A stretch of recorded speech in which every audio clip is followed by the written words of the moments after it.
Before we get started, please like and subscribe. Let me know where you're watching from. And you can support the channel by clicking thanks or joining. Ethan Miller had lived his entire life believing that the worst things in the world were the ones that could be explained. Accidents, illness, misfortune, ordinary tragedies that made sense even in their cruelty. But the night his phone rang at 1:59 a.m.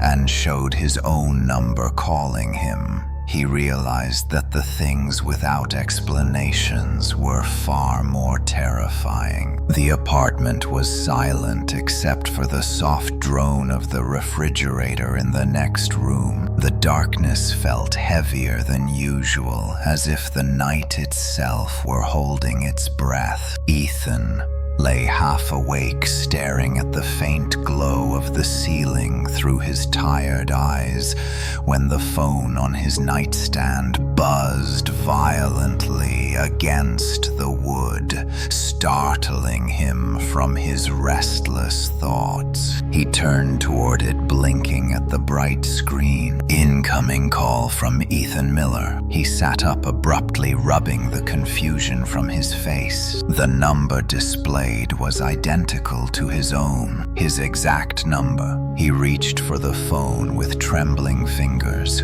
trying to convince himself it was a glitch or some kind of spoofed call. But deep down, something colder whispered that this was not a mistake. He hesitated long enough for the ringing to fill the room like a heartbeat pounding against the walls. Curiosity, fear, disbelief all twisted inside him as he finally slid his thumb across the screen. "Hello," Ethan said, his voice quiet. At first there was nothing, just static, like distant wind brushing across an empty field. Ethan pressed the phone closer to his ear, trying to catch any sound beyond the static. Then someone breathed on the other end, slow, uneven, ragged, the kind of breathing a man had when he was either running or crying. Ethan tensed. "Who is this?" he asked. A few moments passed before the voice finally responded.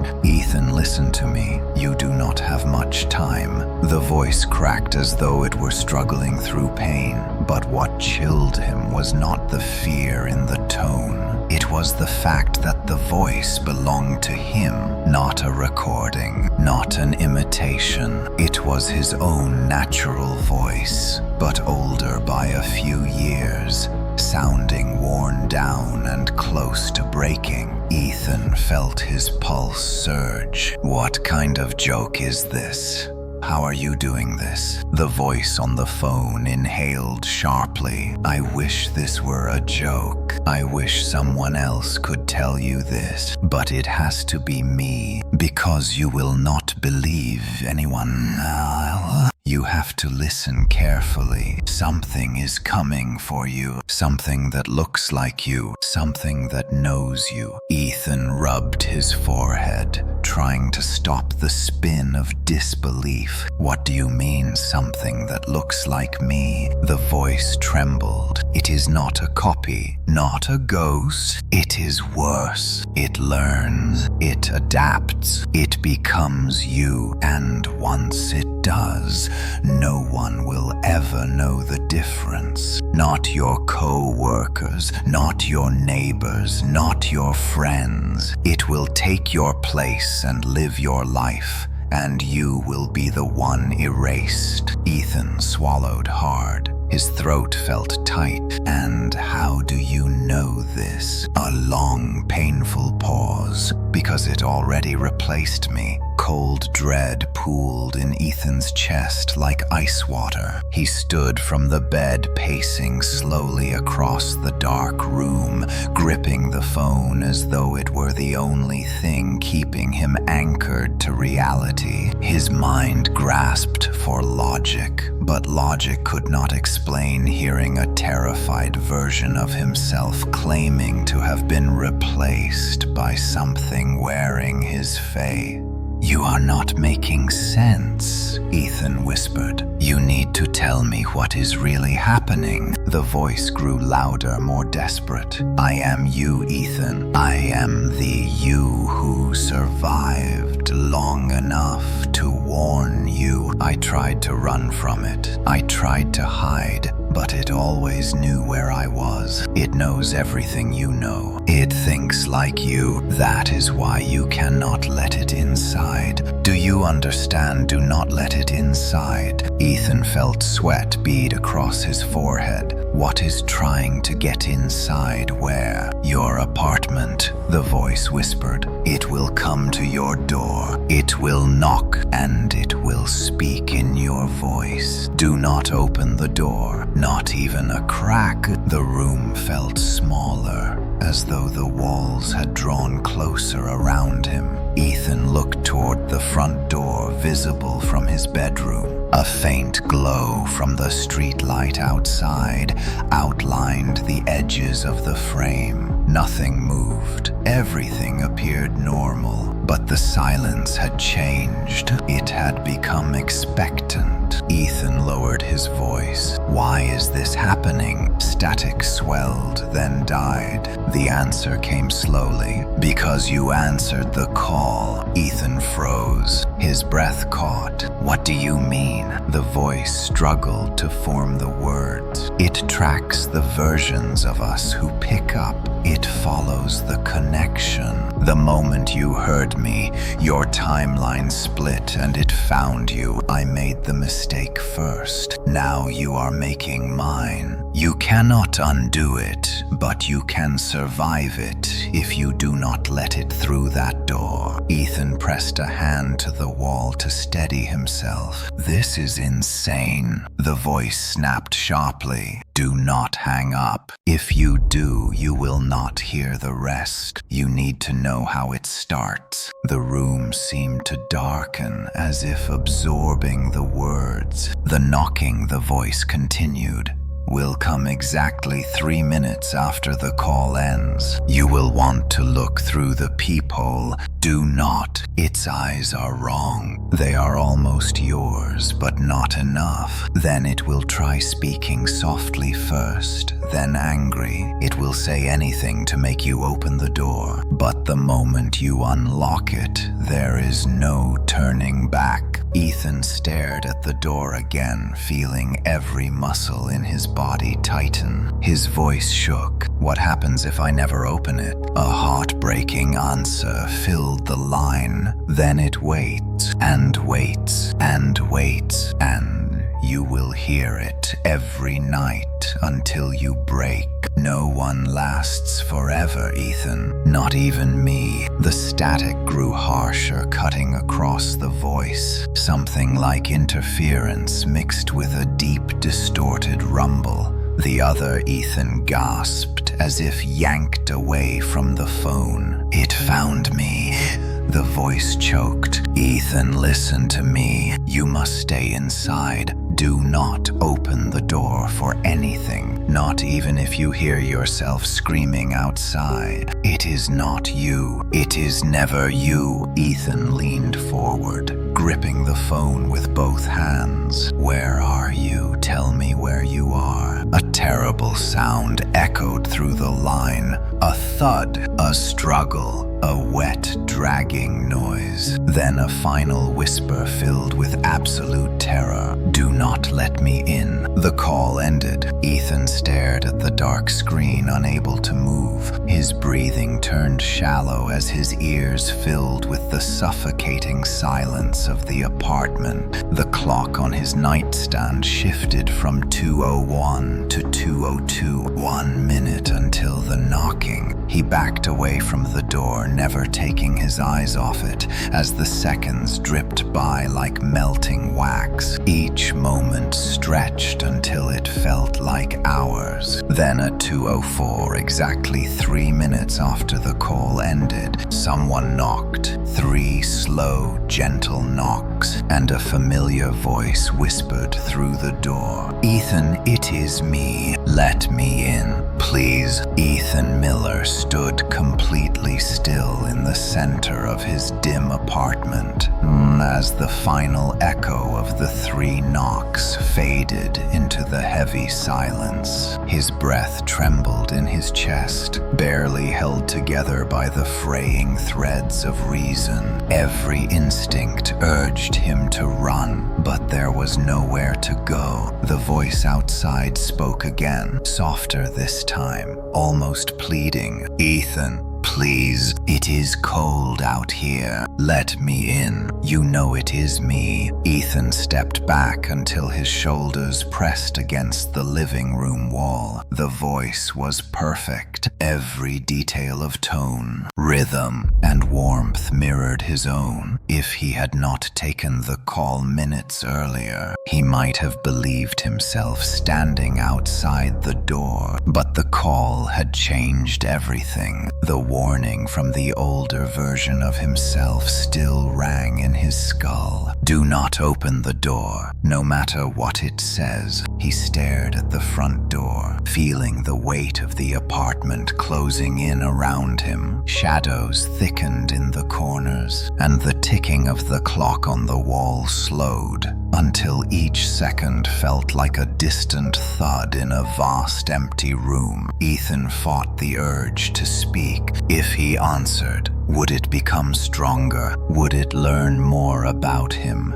Simply by hearing him, the voice behind the door shifted, growing shaky, like someone struggling to remain calm. "Ethan, please, I need your help. Something is happening to me. I do not know what is real. Let me in so we can figure this out together." Ethan pressed his hand over his mouth to silence his breath. His own fear echoed through the voice outside, as if the thing mimicking him knew exactly how to sharpen each word. He forced himself to scan the apartment, searching for anything he could use as a weapon. A lamp, a chair, a kitchen knife, anything. But he knew deep down that whatever waited outside was not something he could fight with ordinary objects. His phone buzzed in his hand so suddenly he nearly dropped it. He glanced down at the screen. Another voicemail. The timestamp matched the exact moment the knocking had begun. Ethan hesitated before pressing play. The message opened with harsh static. Then the voice, the same older version of himself, spoke again, strained and whispering. "Ethan, if you are hearing this, it means it reached your door. You must not listen to anything it tells you. Do not try to reason with it. Do not speak to it. Do not acknowledge it." The message cracked with distortion. The older voice returned, weaker now. "You cannot defeat it. You can only survive it by refusing its invitation. If you open that door, even for a second, everything ends." The voicemail ended abruptly, replaced by the suffocating silence of his apartment. Ethan felt sweat slide down the back of his neck. His pulse hammered in his ears. His knees trembled, threatening to give out beneath him.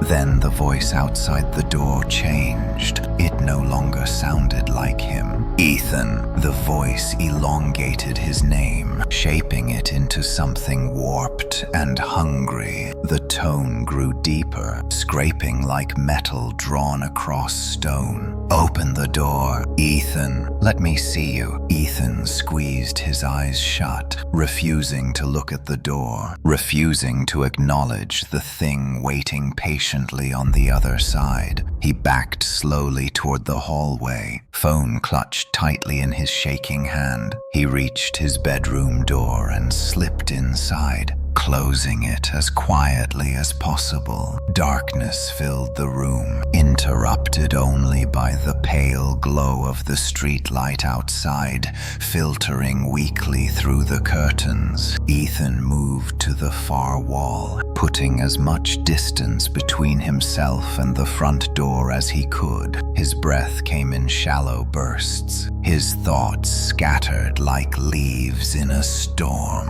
Then the knocking returned, 3 slow, deliberate knocks, but this time they came from his bedroom window. Ethan's heart lurched violently. He stared at the silhouette behind the curtains. A shape stood there, tall and still, its outline almost identical to his own. He could see shoulders, a head, the faint curve of a raised hand. Ethan felt the world twist beneath him. Cold air seeped through the edges of the window frame, carrying the scent of something sour and lifeless. The silhouette leaned forward slightly. A whisper bled into the room. "Ethan, are you awake?" The voice was perfect again. His own voice, gentle, calm, luring. Ethan backed into the corner, knees bending until he slid down the wall into a seated position. He covered his ears with both hands, shaking his head. He refused to listen. He refused to let the voice inside his mind. His phone buzzed again. A new message appeared on the screen. "Do not look at it." Ethan froze. The text message had come from his own number. Another buzz. "Do not speak. Do not respond. Do not make a sound." His throat tightened. The silhouette outside the window shifted again, pressing its face closer to the glass. The faint outline of a smile stretched slowly across its features, too wide to be natural. Ethan turned away, burying his face against his knees. Then something tapped lightly on the window. Tap,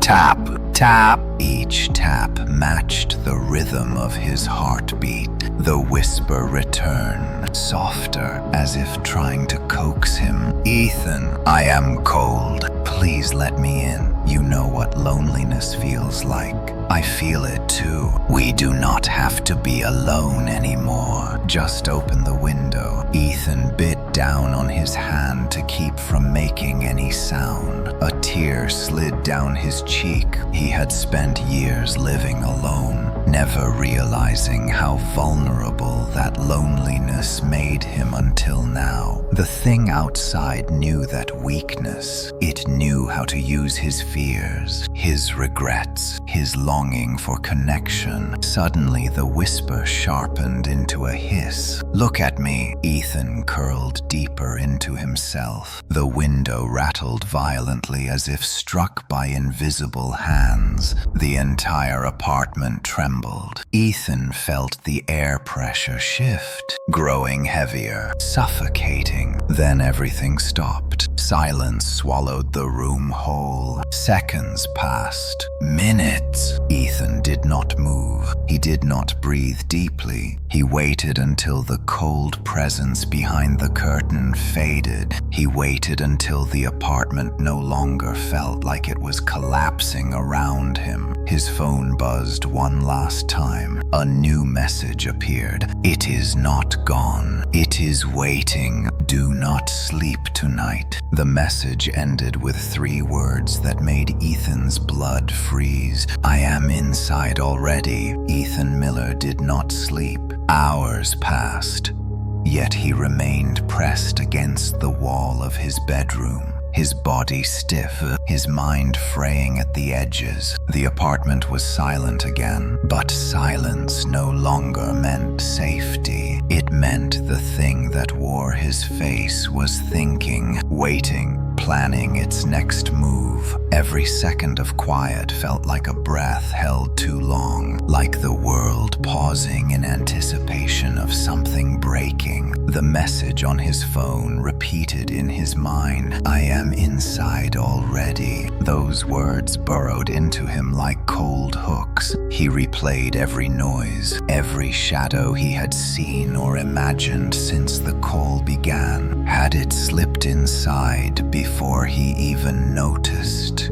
Was it standing behind him in the dark living room while he cowered in his bedroom? Had it watched him as he panicked But as he hid, as he tried to disappear into the shadows, a faint creak echoed from somewhere in the apartment. Ethan flinched, his heart lurching painfully. The sound was soft, almost polite, like a footstep placed gently to avoid alerting anyone. He strained to listen. Another creak, then another, slow, deliberate movements. It was inside. Ethan tightened his grip on the phone. He scanned the dark room for anything he could use as a weapon. A lamp, a metal water bottle, the edge of a drawer. Nothing felt useful. Nothing felt like it could stop whatever stalked the apartment now. His phone buzzed. A new message appeared from his own number. "Do not run." Ethan froze. Was the warning from the future him, or from the thing?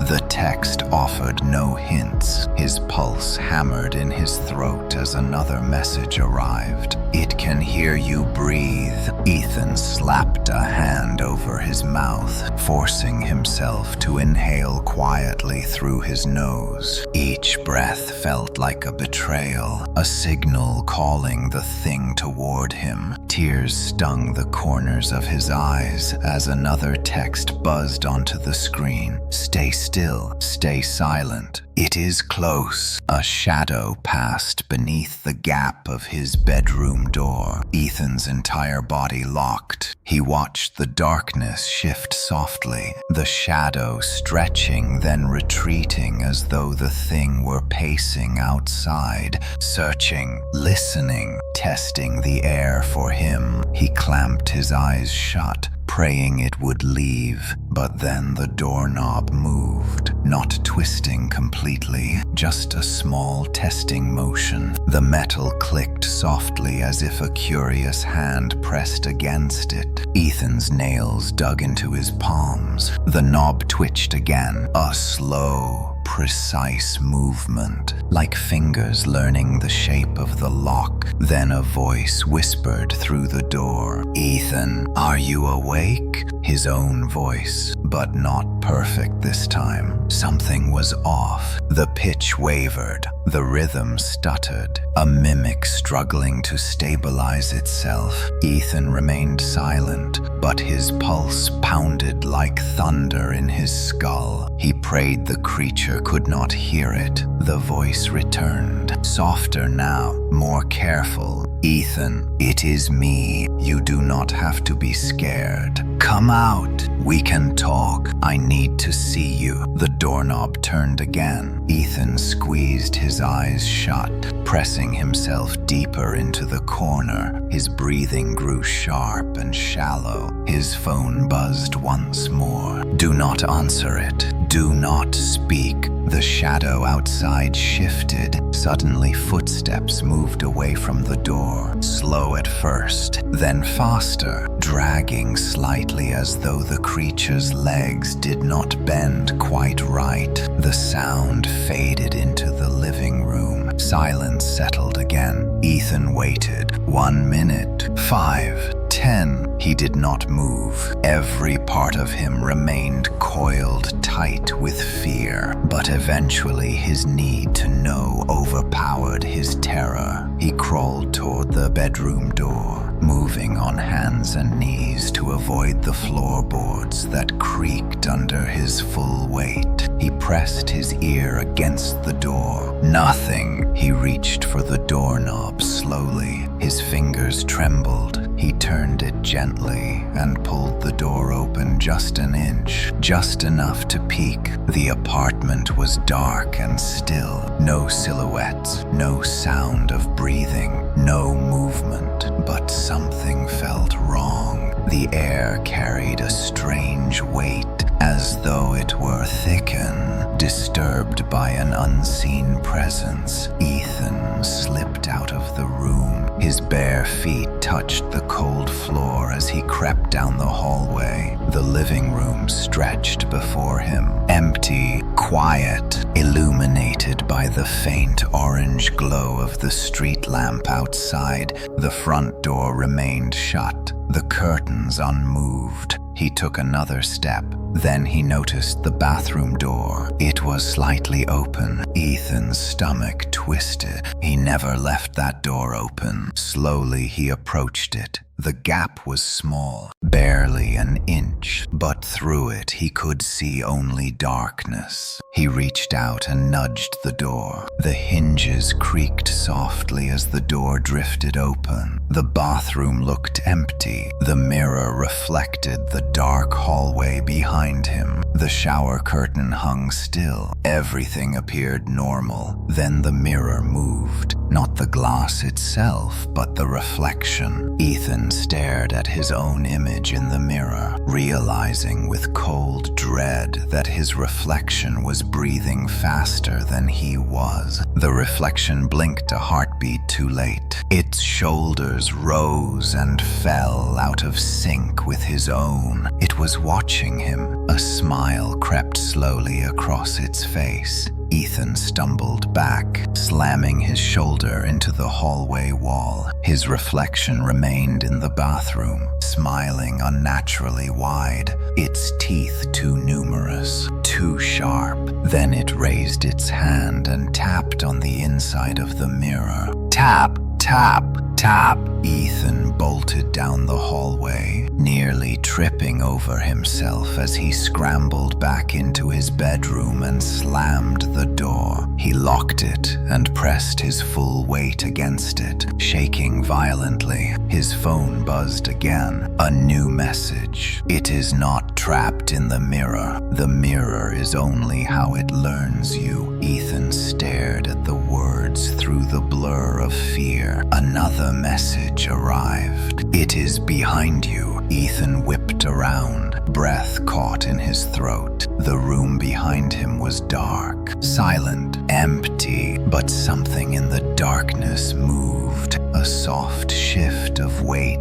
a small scrape across the floor, the unmistakable sound of something growing closer. His phone buzzed again. Do not turn around again. It wants you to look. Ethan pressed himself against the wall, trembling violently. He squeezed his eyes shut, unable to breathe, unable to scream. The darkness behind him stirred. Something exhaled, warm, close. His phone vibrated one final time. Do not run. It will chase you. Stay still. It cannot move if you do not. Ethan stood frozen in the darkness, listening to the thing behind him breathe, waiting for the moment it decided whether he lived or vanished. Ethan Miller stood frozen in the darkness of his bedroom, still pressed against the wall, afraid to breathe too loudly. The presence behind him felt too close, too aware, as if the air itself held a trembling consciousness. Every instinct he had screamed to run, to fight, to cry out, yet the messages on his phone echoed through his mind. Do not run. Stay still. It cannot move if you do not. Those words felt impossible to trust, but they were the only guidance he had in a night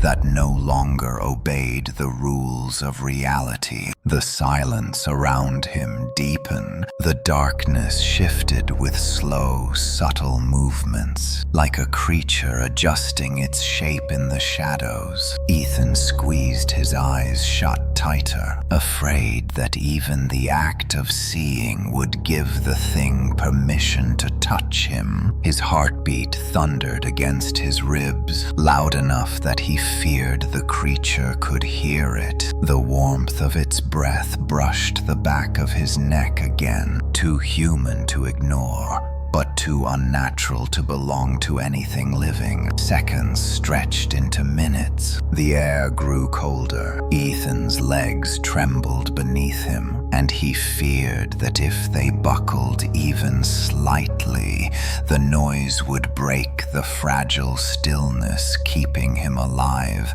He focused on controlling his breath, drawing in thin, quiet inhales and holding them until his chest burned. Anything to remain silent, anything to avoid provoking what lurked behind him. Then, as slowly and quietly as mist dissipating, the warmth of the breath faded. The presence withdrew. The floor creaked softly a few feet away, then again farther. Then it stopped. Ethan waited. 10 seconds, 20, a minute. He dared not move, but he could feel the air lighten slightly, as if whatever had been beside him now drifted into another room. His phone buzzed. Ethan nearly dropped it. The vibration trembled through his hands like a shock. He forced himself to lift the screen close and read the newest message. Do not turn around. It is not gone. It is looking for your eyes. Ethan swallowed hard.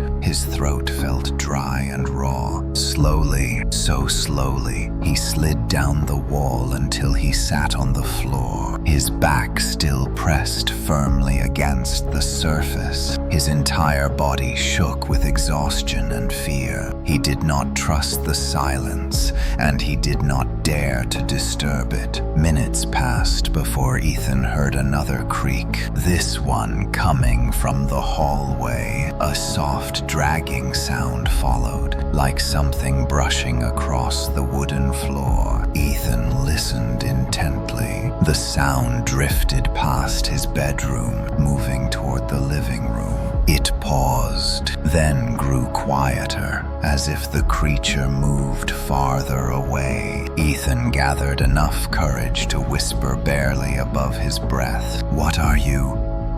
"Why me?" He did not receive an answer from the darkness, but his phone buzzed again. It does not know language. It only knows mimicry. Do not speak to it again. Ethan covered his mouth with his hand, horrified that even his whisper had been a mistake. His phone buzzed almost immediately. "It heard you." A sudden crash echoed from the living room. Something heavy toppled over, followed by frantic scraping and an inhuman low rumble that vibrated through the floor. Ethan curled in on himself, terror crashing through him like a wave. He could hear the creature moving now, stumbling wildly as though confused, enraged, or searching with renewed desperation. A loud thud struck the hallway wall, then another. Something dragged along the surface, slow but powerful, leaving deep scraping groans in the wood. Ethan stared at the bottom of his door and saw the shadows shifting violently, swelling and shrinking in unnatural rhythms. The door handle twitched. Ethan clenched his jaw, forcing himself not to whimper. The handle turned, not fully, just a slow, controlled test, then a pause, then another turn. The creature was learning. It was adjusting. It was trying to understand the mechanism. Ethan pressed himself harder against the wall, wishing he could disappear into it. His phone buzzed again. "It will not get in.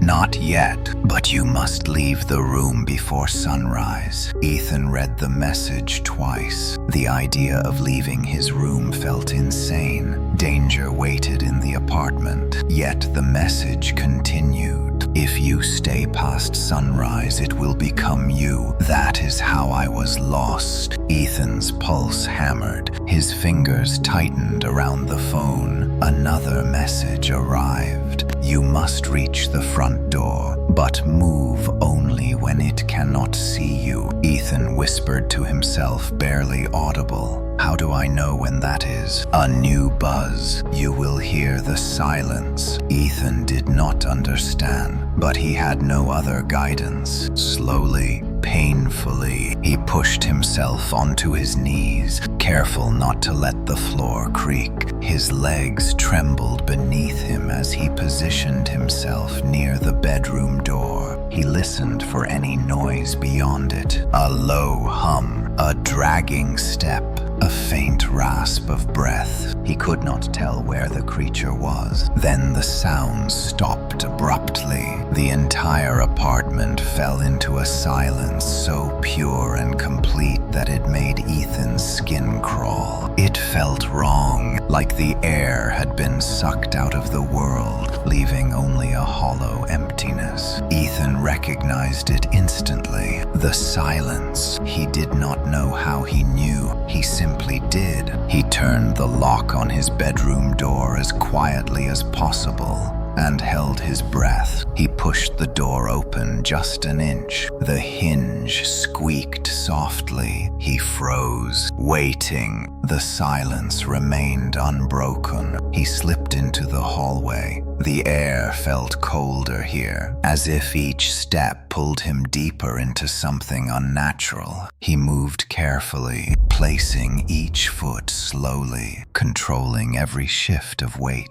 His eyes darted across the shadows, shapes twisted in the dark corners of the hallway, but none of them moved. He reached the living room. The front door was only a few feet away, but the room was shrouded in heavy darkness. Something smelled metallic and wrong, like rust mixed with wet earth. A lamp lay shattered on the floor. Furniture was slightly shifted, as if pushed by something that did not understand human spaces. Ethan heard a faint, wet breath behind the sofa, not silence. He crouched instantly behind the doorway arch, heart pounding so violently he feared it would shake the walls. He waited. The breath grew closer, slow, searching, tasting the air for him. He shut his eyes tight and prayed. It passed. A heavy shape crawled across the room, dragging something behind it. Ethan forced himself not to look. He listened until the sound drifted toward the kitchen. The silence returned. Ethan seized the moment. He slipped from the doorway and crept toward the front door, each step agonizingly slow. His hand reached for the lock, 3 inches away.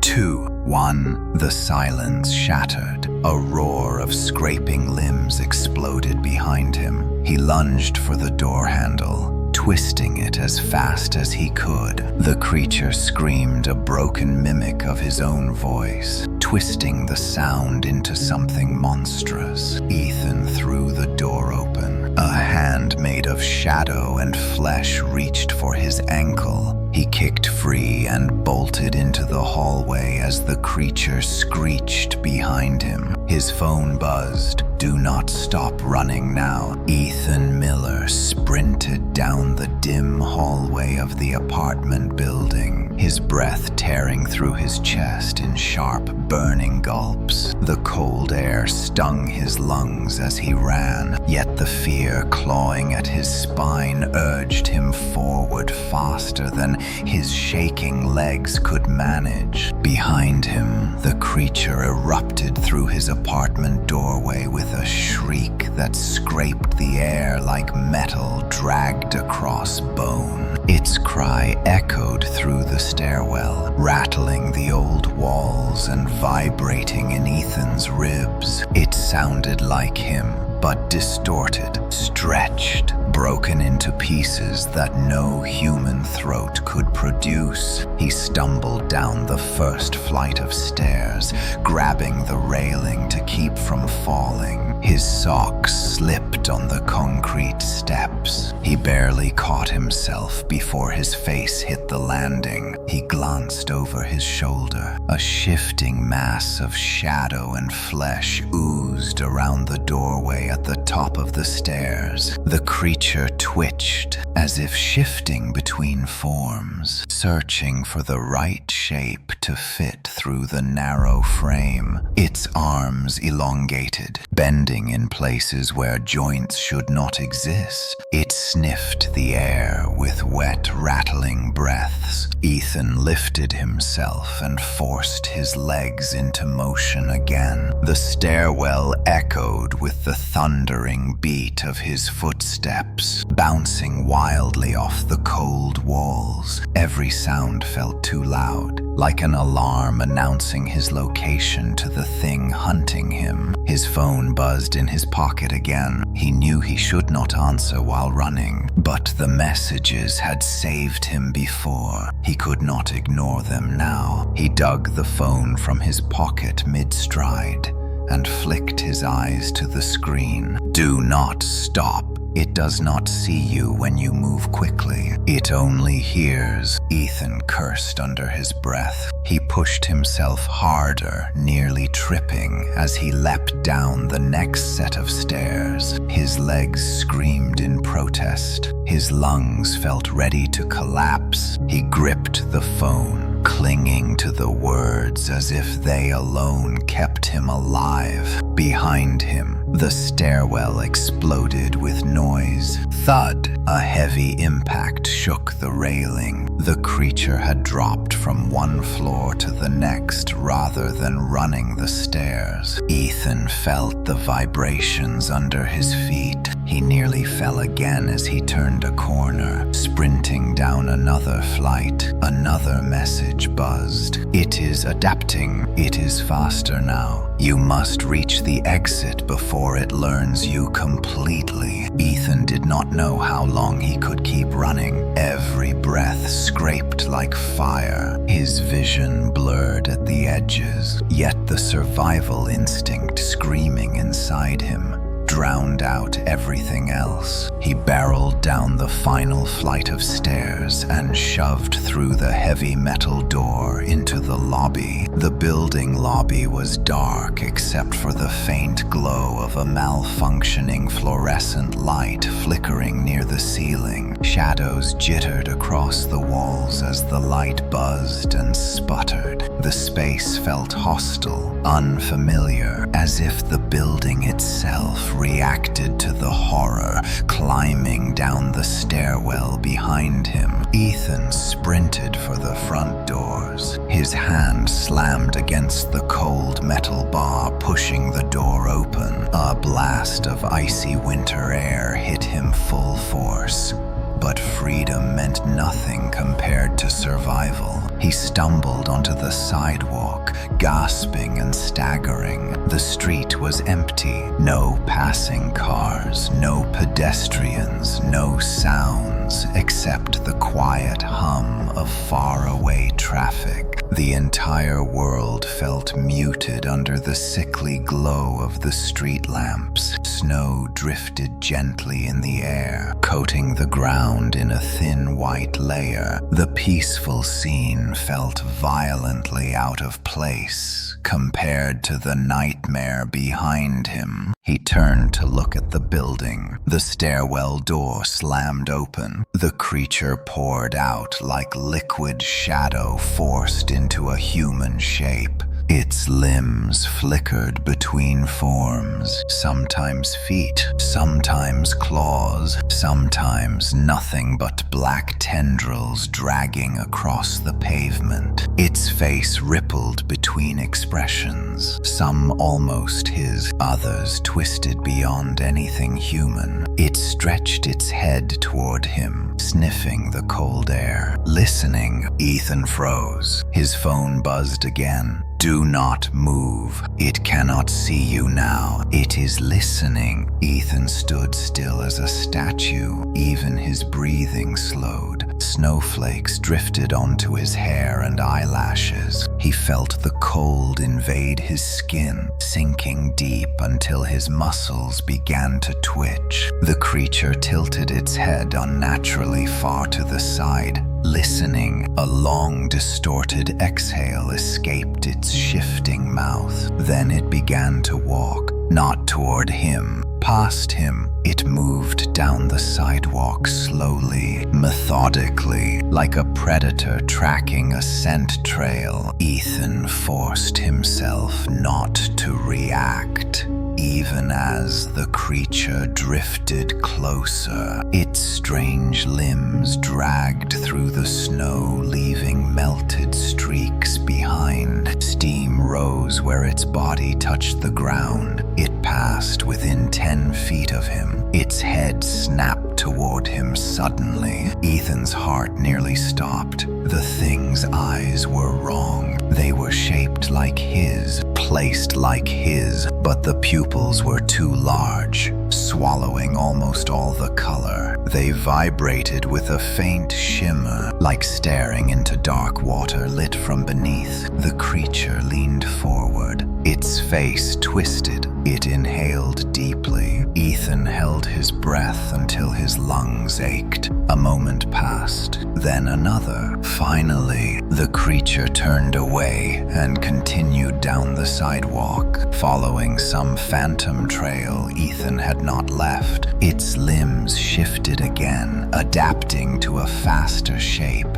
one better suited for pursuit. Ethan's knees buckled. He collapsed into the snow, gasping for air. His chest heaved violently as he struggled to stay quiet. He pressed his palm against his forehead, trembling uncontrollably. Another buzz. Do not go home. It will return. You have one place left to go. Ethan forced himself to read the rest of the message through blurred vision. Go to the bridge, the one you avoid. You know why. Ethan's breath hitched. The bridge. He had not visited it in years. Not since the night his brother fell from it. Not since the memories of blame and grief carved permanent scars into him. The idea of returning there felt impossible, like reopening a wound that had barely begun to heal. Another message arrived. It is the only place it will not follow. Ethan glanced down the sidewalk. The creature was nearly out of sight, moving farther into the night, searching for him in the wrong direction. The phone buzzed again. You must reach the bridge before dawn. If you do not, the timeline ends. Ethan swallowed hard. Snowflakes melted on his face like cold tears. He stood on shaking legs. He looked toward the distant lights of the bridge, barely visible through the swirling snowfall. He took a step,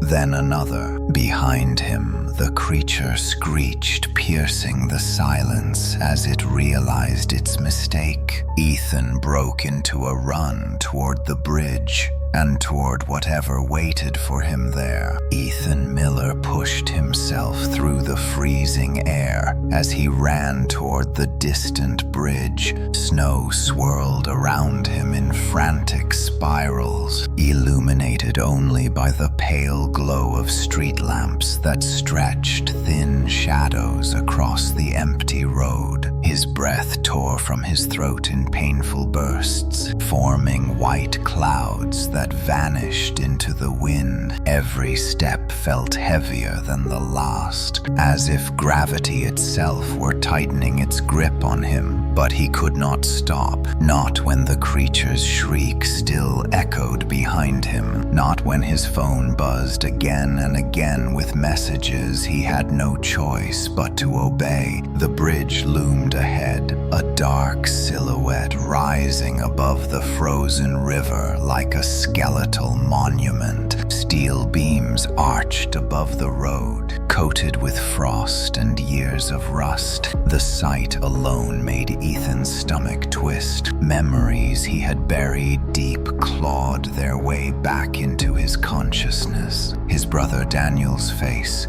his trembling hands clinging to the railing, the cold night air filled with sobs, and then nothing but the sound of water swallowing him whole. Ethan forced the memory away. This was not the time to drown in the past. Survival depended on what waited for him at the bridge, even if he did not understand why the older version of himself insisted he go there. He clutched the phone tightly, almost afraid to raise it to his face. A message appeared anyway. Do not look back. It can take your shape better when it sees your face clearly. Ethan swallowed hard and kept his gaze locked forward. His legs were shaking, his lungs burning, but fear drove him faster than he ever thought possible. The wind howled at his sides, as if urging him to stop, but he pressed on until he reached the start of the bridge. The moment his foot touched the icy metal, his phone buzzed again. Good, you are almost safe. Ethan let out a shaky breath. Almost was not good enough, but it was all he had. He stepped farther onto the bridge. The steel groaned beneath his weight. Snow coated the walkway, crunching under his feet. The lights along the railing flickered, casting eerie glimmers across the frozen river below. Every gust of wind felt like a whisper urging him to turn around. He did not.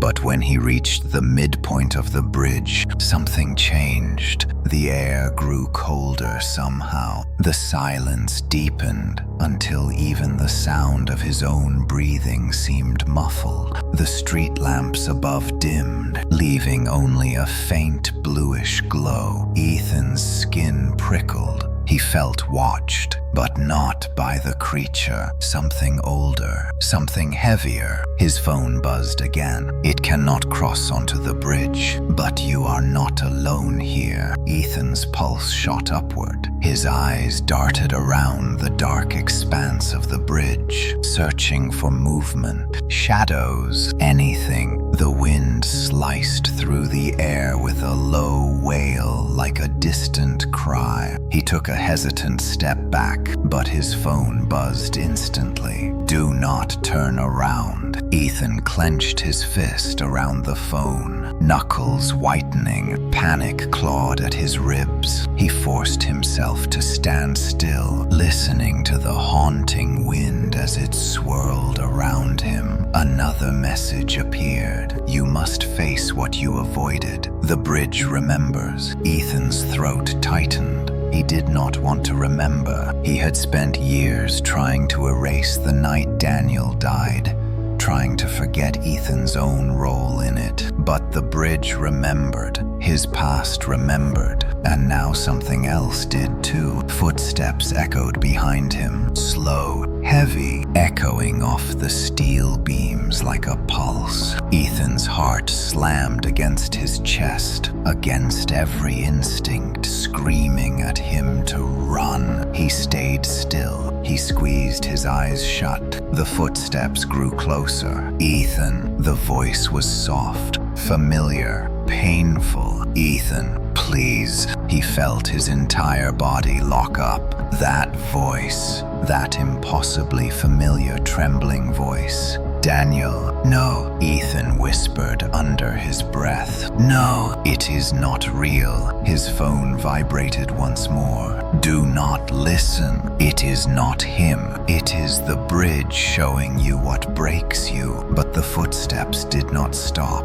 Ethan, why did you let go? A sob ripped through Ethan's chest. His breath fogged the frozen air as he fought the urge to turn around. The memory assaulted him, his brother's wet hand slipping from his grasp. Ethan's scream swallowed by the wind, the moment that haunted him every night. Daniel's voice came again, closer. "Ethan, look at me. I am cold." Ethan covered his ears, but the voice seeped through, as if inside his mind. Tears streamed down his face, freezing on his skin. His entire body trembled violently. His phone buzzed. "You must cross the bridge. Do not acknowledge it." Ethan forced himself forward, legs wobbling, breath shaking uncontrollably. He took one step, then another. The footsteps behind him grew louder, matching his pace. "Ethan, why are you leaving me again?" Ethan shook his head frantically. "It is not real," he whispered, but the voice broke into a soft sob. It sounded so painfully human that Ethan felt his heart shatter. His foot faltered, but he caught himself and kept moving. When he reached the far side of the bridge, his phone buzzed more urgently than before.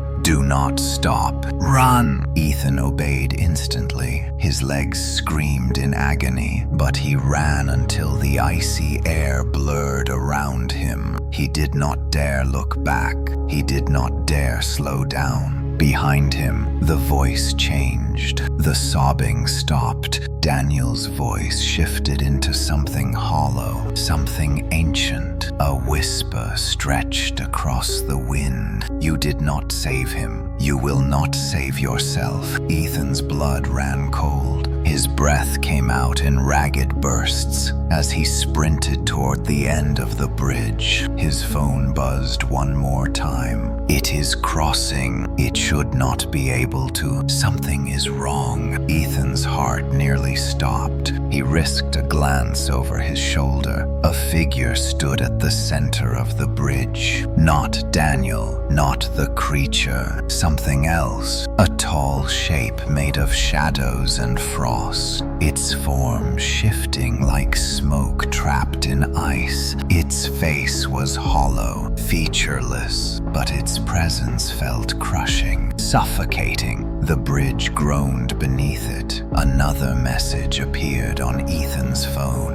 "Run now. It is not meant to follow the timelines." Ethan bolted from the bridge, stumbling through the snow as the air behind him cracked like fracturing glass. The temperature dropped so sharply he felt his skin burning. The wind howled with a voice that was not a voice at all. He reached the far end of the bridge and collapsed to his knees. Gasping, a final message appeared. "You woke something that was not supposed to wake." Ethan stared at the glowing screen, trembling violently. Another message came, "And now it is looking for you." Ethan Miller staggered across the snow-covered pavement, gasping for breath as the cold wind whipped against his face. His legs trembled with every step, and the shadow of the entity on the bridge remained burned into his mind. His heart hammered so violently that he wondered how it had not yet burst. The night pressed around him like a suffocating blanket, and even the sky felt wrong, the clouds swirling in unnatural patterns as though stirred by some unseen force. He reached the end of the bridge and collapsed behind a rusted guardrail, his body shaking uncontrollably as the icy metal cut into his palms. The air itself felt fragile, like a thin glass sheet trembling under too much pressure. He did not know what the creature on the bridge was. It was not the mimic. It was not Daniel. It was not anything he had ever seen or imagined. Its form was barely a form at all, shifting between shapes that defied logic. A thing caught between worlds, ancient and grief-soaked, as though drawn awake by the very timeline Ethan had fractured simply by answering a call. His phone buzzed weakly in his pocket. Ethan hesitated, afraid of what message could appear next. Every call and message so far had brought him closer to the truth, but also closer to the nightmare. Still, he could not ignore it. He pulled the phone out with shaking fingers and read the new message. "Do not stay by the bridge. It will follow the fracture. You must move." Ethan wiped the freezing tears from his eyes and pushed himself upright. Snow crunched under his feet as he forced his trembling muscles to work. He had no idea where to go next. The city ahead looked abandoned, as though the entire population had disappeared in a single breath. Buildings stood silent, street lights flickered, even the cars sat lifelessly under their blankets of frost. The world looked emptied. His phone buzzed again. "You know where you must go." Ethan felt a chill run deeper than the cold around him. He did know. He had known since the moment the creature appeared on the bridge, the place he had avoided for years, the one memory he had buried so deeply it felt like a scar fused to his bones. The hospital, the one where Daniel had been taken after the fall, the one where Ethan had stayed in the waiting room for hours, praying, trembling, begging for a miracle that never came, the one he never returned to afterward. Cold dread settled into his stomach. The hospital stood on a hill overlooking the river, about a mile from the bridge. Ethan turned toward it, its silhouette barely visible through the swirling snow. A single faint light flickered from an upper floor like a dying signal beckoning him. His phone buzzed again. "You will find answers there, but you must arrive before the fracture widens." Ethan began walking, his steps uneven and so at first. The snow deepened as he moved away from the bridge, crunching under his shoes. His breath billowed into the air, each exhale a painful reminder that he was still alive, still running from something he could barely understand. As he continued down the road, a strange quiet settled over everything. Even the wind seemed to withdraw, leaving behind a stillness that felt purposeful. Ethan glanced at the dark windows of the buildings lining the street. They reflected his silhouette faintly, but something about those reflections made him uneasy. In some windows, his posture was wrong. In others, the reflection seemed slightly delayed. A few showed no reflection at all. Ethan quickened his pace. Halfway to the hospital, he passed under a flickering street lamp. The light buzzed erratically, then steadied. Beneath it, the snow appeared disturbed, as though something heavy had dragged itself across the ground. Long grooves marked the surface, leading from an alleyway and vanishing into the street ahead. Ethan's pulse spiked. He slowed, listening. From the alley, something shifted. Not footsteps, not breathing, a slow dragging sound.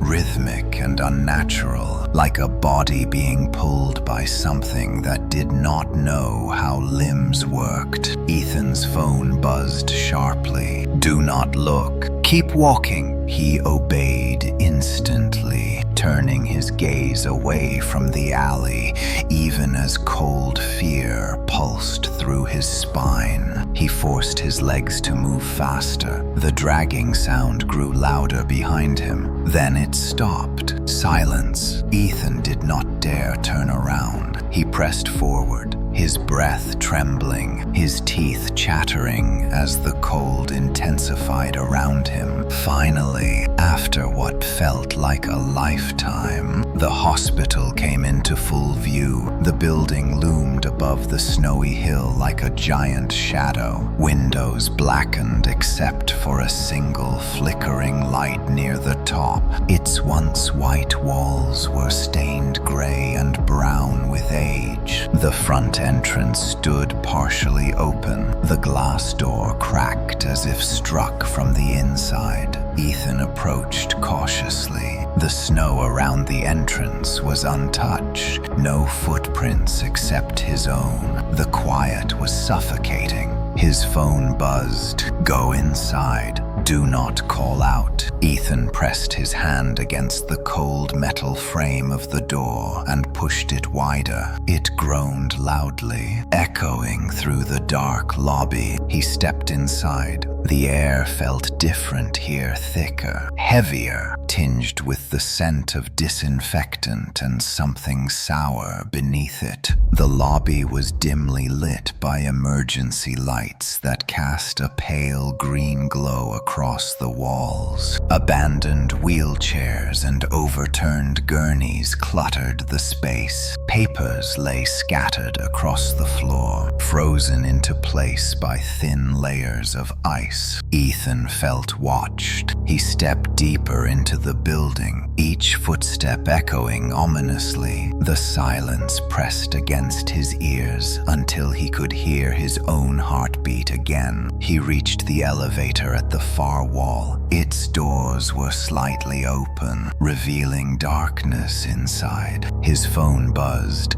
"Take the stairs." Ethan turned toward the stairwell door, swallowing hard. The metal handle was freezing to the touch. He pushed it open slowly, wincing as the squeal echoed up the stairwell. The air inside felt colder than the outside air, as though the staircase held its own winter. He began climbing. Every step groaned under his weight. Shadows twisted strangely on the walls as the emergency lights flickered overhead. The higher he climbed, the colder it became until he could see his breath inside the stairwell. On the third floor landing, he froze. A shadow stood at the far end of the hallway, humanoid, still facing him. Ethan's heart clamped painfully in his chest. The figure did not move. It did not breathe. It did not react in any way. His phone buzzed. "Do not approach it. It is not meant to see you yet." The figure twitched. Ethan took a step back, trembling violently. The shadow tilted its head slowly, unnaturally far, as though curious. Then Ethan saw its eyes, two pale glimmers, like frost catching the light. His phone buzzed again. "Move. Now!" Ethan sprinted up the next flight of stairs as the shadow lunged forward, its limbs striking the floor with a sickening slap. He did not look back. He reached the fourth floor door and burst through it, slamming it behind him. His phone buzzed one final time. "You are close, but the truth will break you before it saves you." Ethan Miller leaned against the cold fourth floor door, his chest heaving as he fought to control his breathing. The metal felt like ice against his back, each breath fogging in the frigid hallway air. The creature downstairs, whatever it had become, no longer moved like the mimic that wore his face. This shadow, this frost-soaked presence, was something else entirely. Something awakened by the fracture in time. Something older and infinitely more aware. He looked up and down the hallway. Dim emergency lights flickered overhead, casting long, fractured shadows across peeling walls. The tiles beneath his shoes were cracked, coated with thin crystals of ice that glittered faintly under the pale green lights. The air here felt wrong, almost as if the building held its breath, waiting for him to move.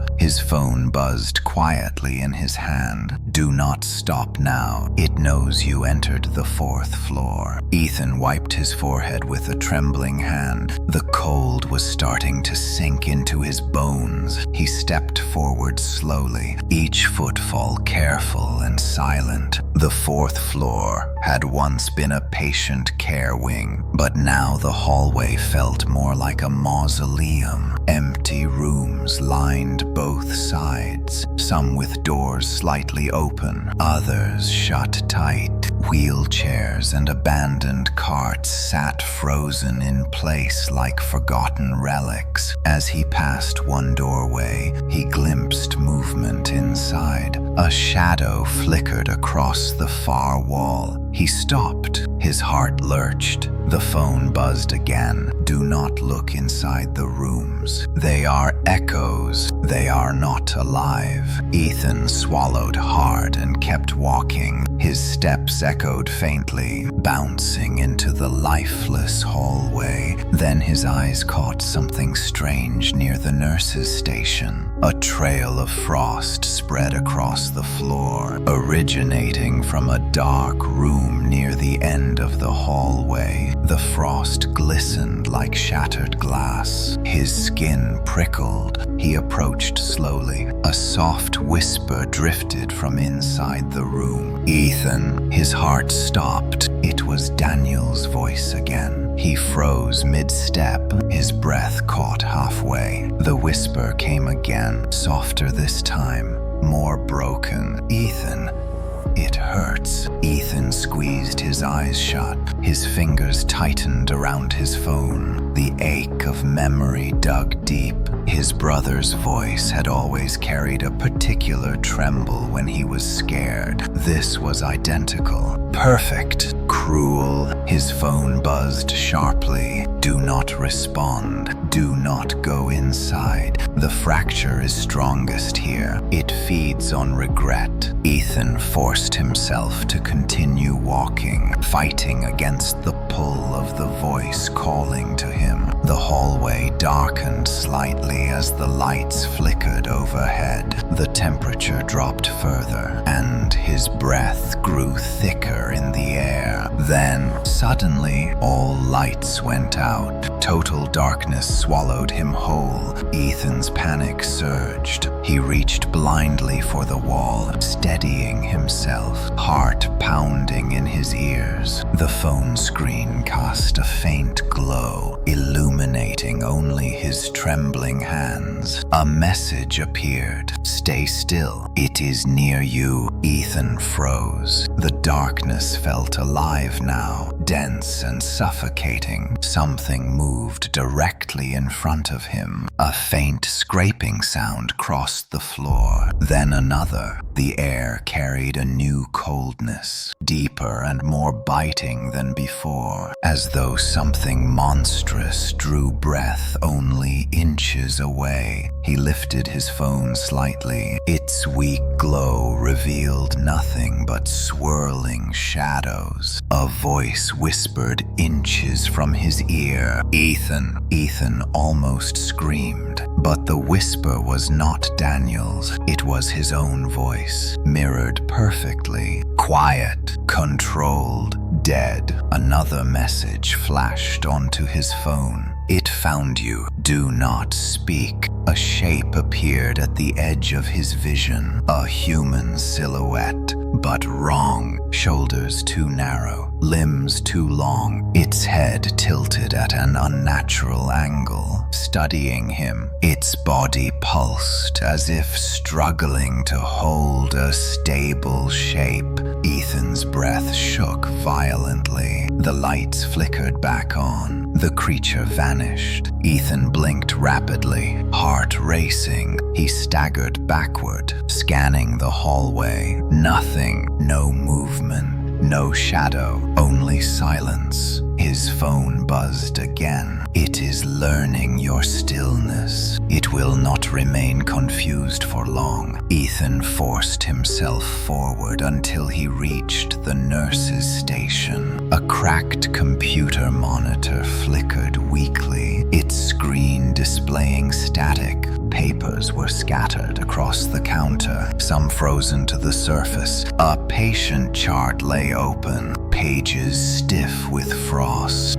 He glanced at it and froze. The patient name printed at the top was Daniel Miller. The chart was dated the night of his brother's death. Ethan's breath trembled. His hands shook as he touched the frozen page. The diagnosis section had been left blank, so had the time of death. The chart ended in a jagged tear, as if ripped away violently. His phone buzzed. "Do not look for closure here. That is not why you came." Ethan wanted to scream, wanted to break something, but he forced himself to stay calm. He walked past the station and headed toward the final room at the end of the hallway, the only one with a faint glow coming from beneath the door. The glow was cold blue. Ethan pushed the door open slowly. Inside was a small patient room covered in frost. The windows were opaque with ice. The bed sat in the center, sheets frozen stiff. A single heart monitor flickered weakly, showing no heartbeat but refusing to go dark. The air felt heavier in this room, as if time itself had pooled here. In the corner stood a figure. Tall, frozen, almost statue-like. Ethan felt his throat close. The figure resembled a man, encased in a thick shell of frost, its face obscured by ice, its posture rigid, as though frozen mid-movement. Ethan stepped closer, breath shaking. Then he recognized the shape. It was him, frozen, motionless, eyes open behind the ice. He stumbled back, slamming into the wall. Panic tore through him. His phone buzzed. "This is the version of you who never ran." Ethan stared at the frozen figure, his own face, trapped in eternal stillness. A terrifying reflection of what could have been. A new message appeared. "The fracture is splitting. Leave the room now." Ethan bolted out of the room. Frost spread across the floor behind him, chasing him like cracking ice on a lake.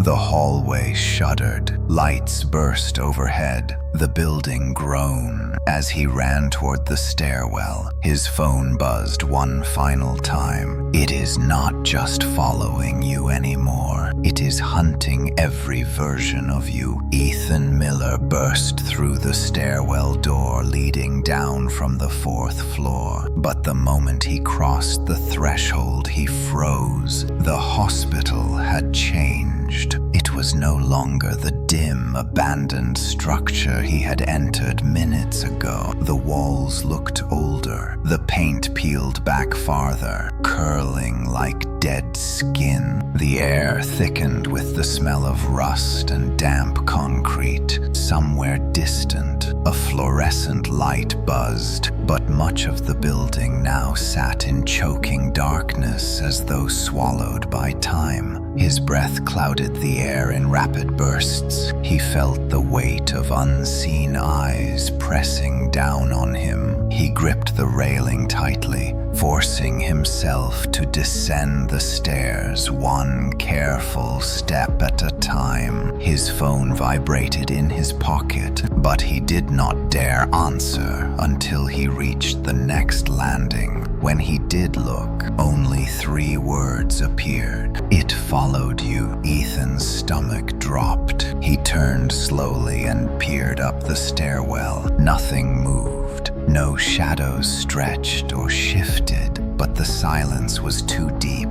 too deliberate, as if something held itself perfectly still, waiting for him to slip, to breathe. breathe too loudly to give it permission to come closer. He continued downward. Each step echoed with a hollow metallic clang. His bones felt brittle under the weight of fear. His mind kept replaying the sight of the frozen version of himself, the impossibility of standing face to face with a fate that could have been his. But worse than that was the understanding creeping through him. The fracture was not creating alternate futures. It was collapsing all versions of him into one path, and something wanted to consume them. The second floor landing greeted him with a gust of icy air that swept through the stairwell like a dying breath. Ethan hesitated. The doors to the floor stood slightly ajar. Beyond them, darkness pressed in thick layers, rolling slowly like fog. His phone buzzed again. Do not enter the second floor. It is where the fracture began. Ethan's skin prickled. He stepped back instinctively, certain that something waited behind those double doors. He could almost feel it leaning close, listening for the tremble of his heartbeat. He continued down the stairs, gripping the railing so hard his fingers ached. When he reached the first floor, he found the doors sealed shut. It looked as though the metal had melted and fused into the frame. His pulse hammered in his ears. The only exit he had used earlier when running from the mimic was gone. His phone buzzed once more. You must go to the basement. Ethan stared at the message, disbelief shaking through him. The basement of a hospital was the last place he wanted to be. He had never trusted basements, never trusted the idea of being below ground with only concrete and shadows for company. But he had no choice, not with the doors sealed above and below. He stepped onto the final flight of stairs. The descent into the basement felt endless. The emergency lights barely reached the bottom, flickering rhythmically like a heartbeat. Ethan swallowed hard as he reached the heavy door at the bottom. Frost coated the metal surface as if something cold had pressed against it from the inside. A new message appeared. It will not be alone down there. Ethan inhaled sharply. His hands trembled as he pushed the door open. The basement smelled of mold and stagnant water. Old equipment lay scattered across the floor, rust eating through the metal frames. Pipes groaned overhead, dripping a slow, steady rhythm onto the concrete floor. Something moved in the darkness. He held his phone up like a lantern. Its dim glow cast a small circle of light that barely pierced the shadows. His breath hitched as he took another step forward.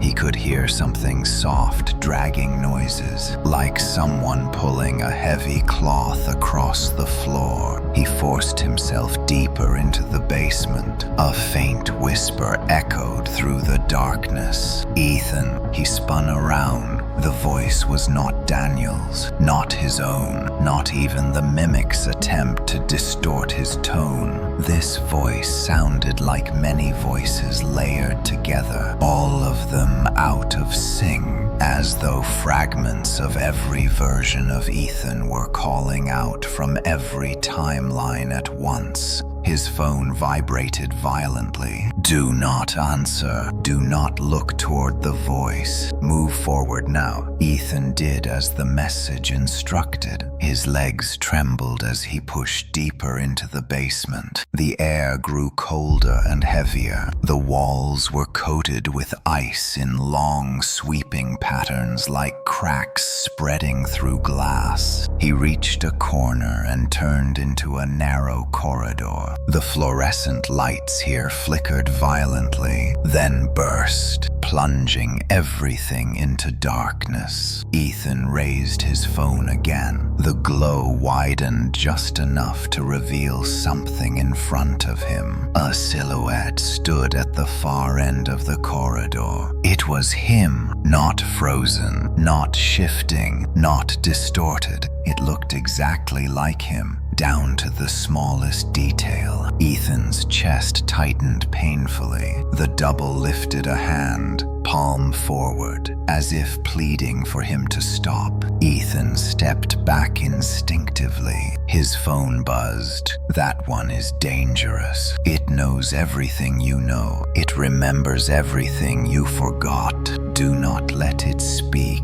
The double took a slow step toward him. Ethan's breath quickened. The double's face was unreadable, blank as a mask. It opened its mouth. Ethan's phone flashed with another message. Cover your ears. He did, just in time. The double emitted a sound that was not a voice at all. It was a torrent of noise, a scream made of cracking ice, ripping metal, and every memory Ethan had ever buried. The sound shook the floor, shattered nearby glass, and sent Ethan to his knees. He kept his ears covered, tears burning down his cheeks as the noise tore through the basement. When it finally stopped, Ethan looked up. The double was gone. His phone buzzed again, slower this time, almost as if the older version of himself were becoming tired. It will return, stronger. You must reach the generator room. Ethan forced himself to stand, legs trembling violently. He followed the long corridor until he saw a faint red glow leaking from beneath a heavy metal door. He reached for the handle. It was warm, unlike everything else in the hospital. Inside the generator room, a single emergency light glowed red over the machinery, casting the entire space in a pulsing heartbeat of light. The generator itself rumbled weakly, as if struggling to hold back something immense. His phone buzzed with a final message. This room holds the truth, but once you learn it, everything will change. You cannot go back. Ethan swallowed hard and stepped inside, the door closing behind him with a metallic thud. The generator room pulsed with dim red light as Ethan stepped deeper into the space, the door sealing shut behind him with a metallic finality that sent a cold shiver down his spine. The thrum of the generator echoed through the concrete chamber like a heartbeat trapped inside a dying body. Shadows clung to the walls in thick patches, trembling faintly every time the emergency light flickered. Ethan wiped the frost from his eyelashes and moved closer, each step crunching over shattered bits of ice and debris. The air was warmer here, but not comforting. It carried the stale heat of a machine fighting too hard for too long. He paused a few feet from the generator. The machine was enormous, an aging metal beast coated with layers of dust and rust, its inner gears grinding with uneven rhythm. Thick cables ran across the walls and ceiling like veins, vibrating faintly with each pulse of power. The entire room seemed to breathe with it. Ethan's heart hammered as he reached out, feeling the warmth radiating from the metal casing. It felt alive, too alive. His phone buzzed. You must listen carefully now. Do not panic. Ethan exhaled shakily. Nothing good ever followed those words, but he forced himself to keep reading. The generator is not powering the building. It is containing something, a moment, a memory, a fracture point. Ethan frowned. He stepped back and glanced around the room again, trying to understand. The humming of the generator grew louder the closer he stood, and beneath that hum was something else, something rhythmic and cold, like a low whisper vibrating through steel. Another message: do not touch the machine. It is holding back the moment that changed everything. The moment you opened the timeline, Ethan's blood ran cold. He remembered that night vividly, the night the first phone call came, the night everything shattered. He thought the moment had passed, but now he realized the timeline had been looping, stretching, collapsing inward. The generator was not maintaining the building, it was maintaining the fracture. His stomach tightened. He looked at the machine differently now, not as a source of power, but as a prison struggling to contain something far worse than darkness. A sudden metallic crack echoed from behind him. Ethan spun, breath catching in his throat. A shadow slid across the far wall, long and stretched like a living smear of darkness. It twitched, then pulled itself upward, forming the vague outline of a body. His phone buzzed violently. Do not look at it directly. The fracture inside this room distorts sight. It will use your memories against you. Ethan forced himself to look away, staring instead at the trembling floor. The shadow continued to shift in his periphery, dragging itself forward with unnatural movements. Its limbs elongated and bent, scraping lightly across the concrete. Every sound it made vibrated directly into his bones, cold and sickening. Another buzz. You must find the anchor point. It is in this room, a piece of the moment that broke the timeline. Destroy it, and the fracture will weaken. Ethan scanned the room quickly. What anchor, what object could possibly hold a moment in place? His eyes raked over machinery. Cables, metal panels,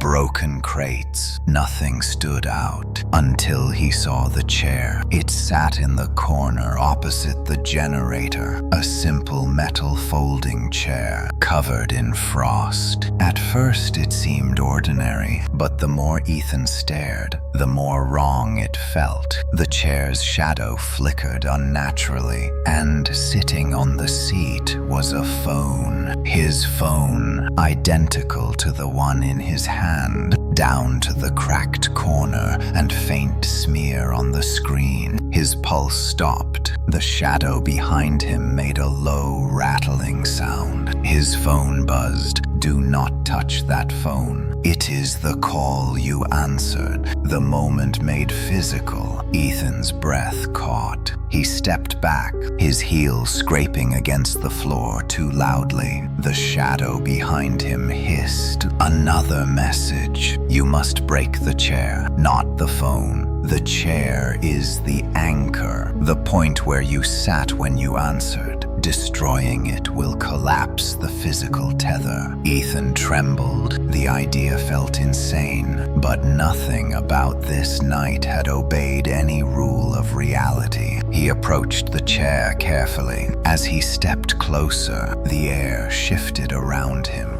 growing heavier. The phone on the chair flickered to life, displaying the caller ID. Incoming call from Ethan Miller. The screen glowed unnaturally bright in the dim room. The ringing filled the space, each tone vibrating through Ethan's skull like a hammer strike. The shadow behind him moved faster now, drawn to the sound. Ethan's own phone buzzed again. Do it now, before it manifests fully. He grabbed the side of the metal chair. Frost burned his fingertips. The metal vibrated wildly, like something inside fought to be released. He lifted the chair and slammed it against the floor. Nothing happened. The generator groaned loudly, rattling the entire room. He lifted the chair again and screamed through clenched teeth as he slammed it down harder. Frost exploded outward in a burst of white dust. The phone on the chair shrieked, not rang, shrieked. A distorted cry tore from the speaker, a blend of every version of Ethan's voice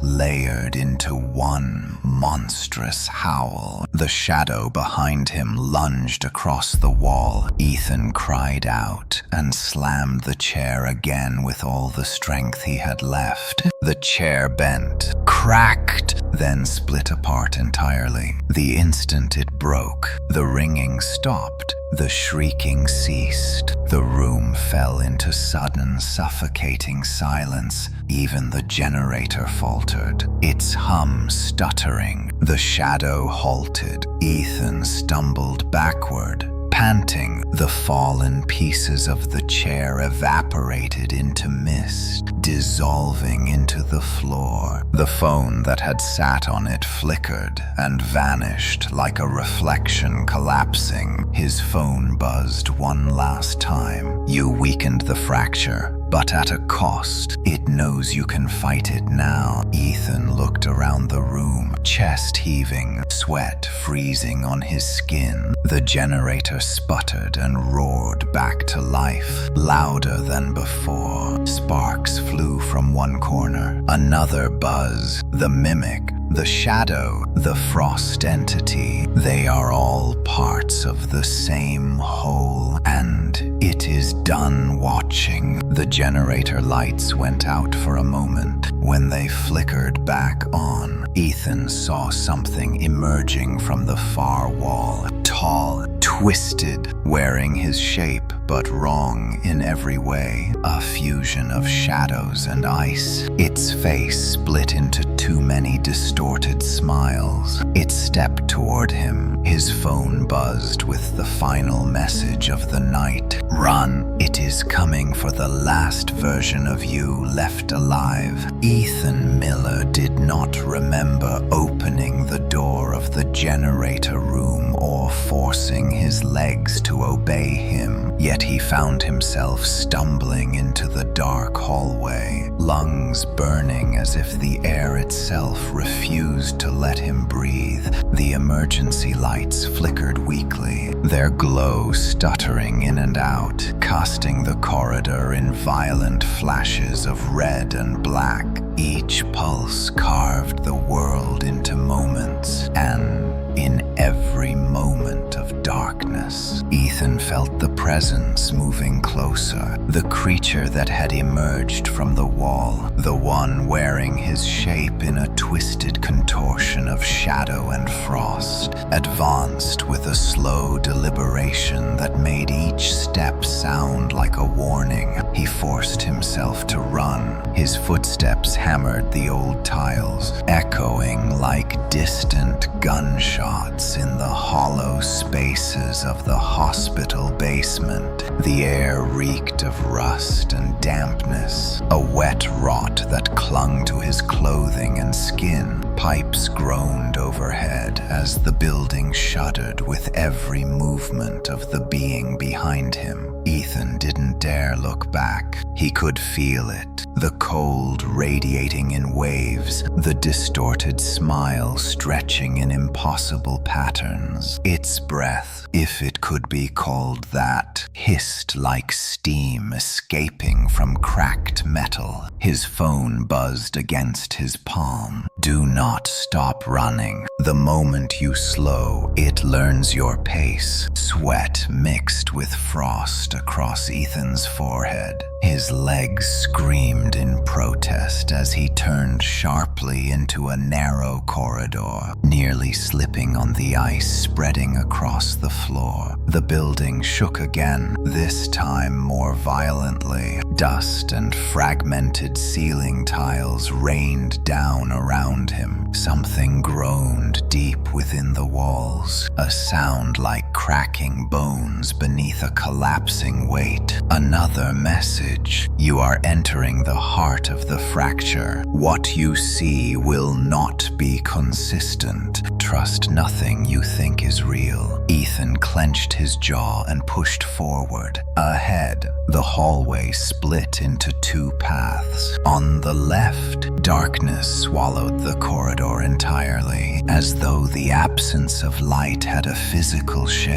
On the right, a faint glow flickered like a distant candle, wavering with each tremor of the building. He turned right. The flickering light illuminated patches of frost crawling up the walls in jagged lines. The temperature dropped sharply the farther he traveled, and soon every breath poured from his lungs like thick smoke. Ethan wrapped his free arm around his ribs, attempting to hold in warmth that was rapidly draining away. Then the light vanished. Total darkness rushed in, heavy and suffocating. Ethan froze, his breath catching. He could hear something behind him now, low, dragging steps. The creature, its presence filled the corridor like a tidal wave of cold. His phone buzzed. Do not breathe loudly. It can hear your lungs. Ethan pressed a hand over his mouth, struggling to quiet the rising panic.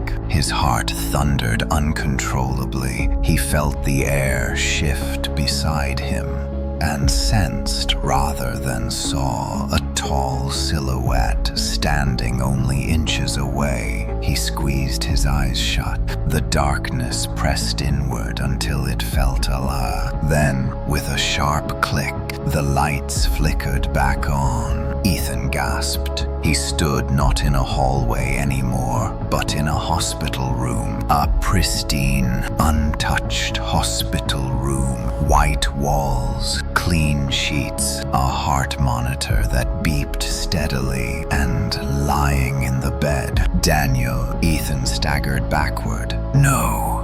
Daniel lay motionless beneath thin blankets, his face pale but peaceful, tubes connected to his arms. A faint mist clouded the air with each breath he drew. He was alive. He was... No, it wasn't real. It couldn't be. His phone buzzed. This room is memory, not truth. Do not touch him. Daniel's eyes opened. Ethan's breath caught. He shook his head violently, stepping back until he collided with the wall. You're not real, he whispered. Daniel sat up slowly. The heart monitor flatlined, its constant beep dissolving into a long, unbroken note. Daniel's head tilted in a movement too smooth, too controlled. Ethan, he said softly. You left me. Ethan felt his knees weaken. A coldness spread through him far deeper than the frost in the walls. No,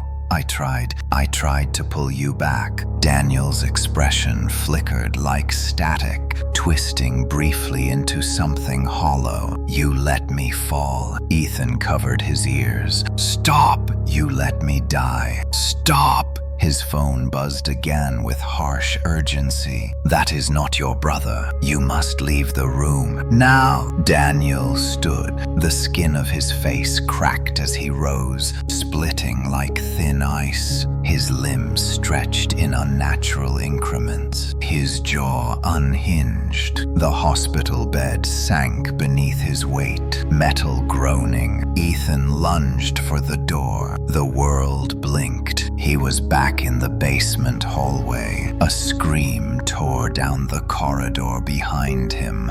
Something between Daniel's voice and the creature's distorted wail. Ethan sprinted forward without looking back.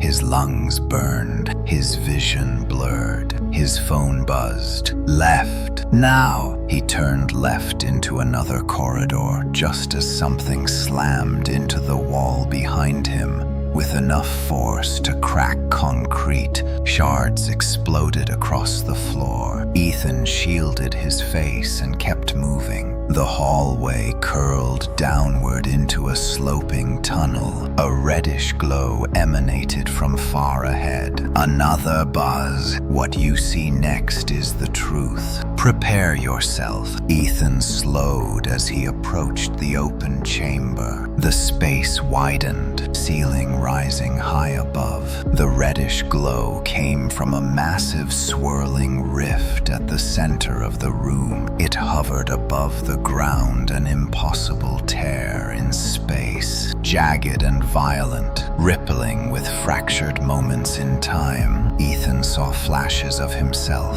versions of him running, hiding, screaming, dying. His body trembled. This was the fracture. His phone buzzed one last time. If you do not close it, none of you survive.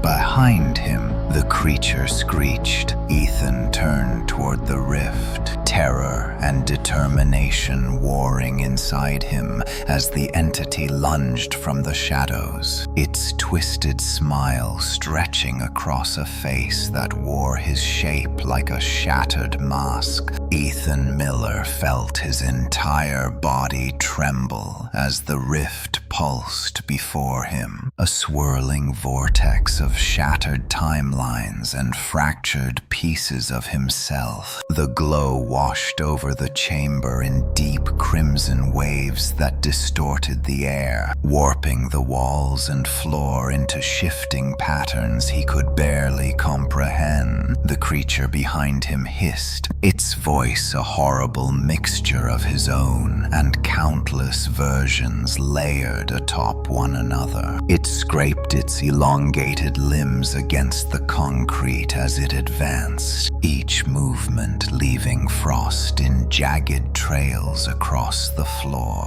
Ethan's breath clouded the air, heavier and colder than it had ever been. He stumbled backward toward the rift, torn between terror and the faint flicker of purpose gnawing through the fear. He did not know how to close it. He did not even know if it could be closed. But his phone vibrated again, a dim beacon of sanity in the madness. The message read, "You cannot outrun it anymore. You must face what you open." Ethan swallowed hard. His heart thundered in his chest as he forced himself to look fully at the rift. A dozen fragmented reflections stared back at him, each one a different version of his life. Some versions screamed silently, some reached toward him, some tried to run but were pulled back into the chaos by unseen forces. Time twisted through them like a living thing. Another message appeared. It feeds on uncertainty, on regret. It grew because you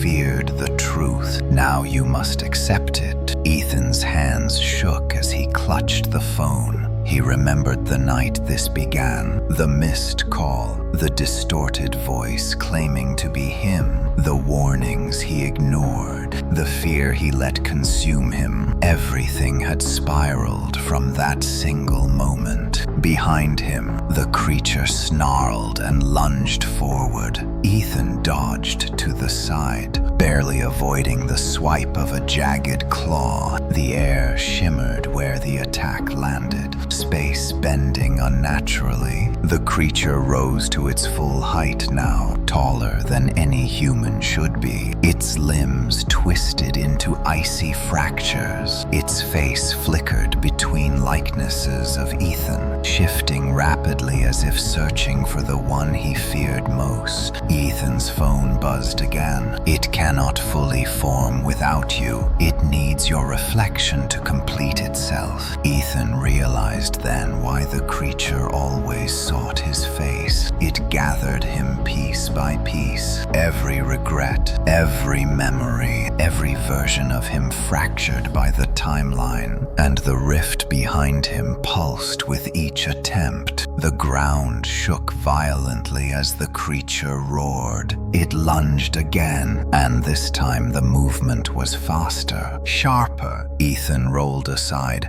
scraping his arms against broken concrete. Pain shot through him, but he pushed himself up. He could not let it touch him. Not here, not within the heart of the fracture. His phone buzzed once more with desperate urgency. Do not let it see your fear. It is built from your fear. Ethan gritted his teeth. He stared into the shifting face of the creature. Snow vapor billowed from its mouth. Icy spikes emerged from its spine, growing longer with each breath. It tilted its head, mirroring Ethan's trembling posture. Its eyes widened, glowing with a deep crimson that matched the rift's hue. Ethan felt himself slipping, the cold sinking deeper, threatening to overwhelm him. Memories swirled through the air in broken flashes. Him holding Daniel's hand, him failing to pull him back, him answering the phone, him crying on the bridge, him running for his life. The creature whispered in his voice, "You are me." Ethan shook his head. "No."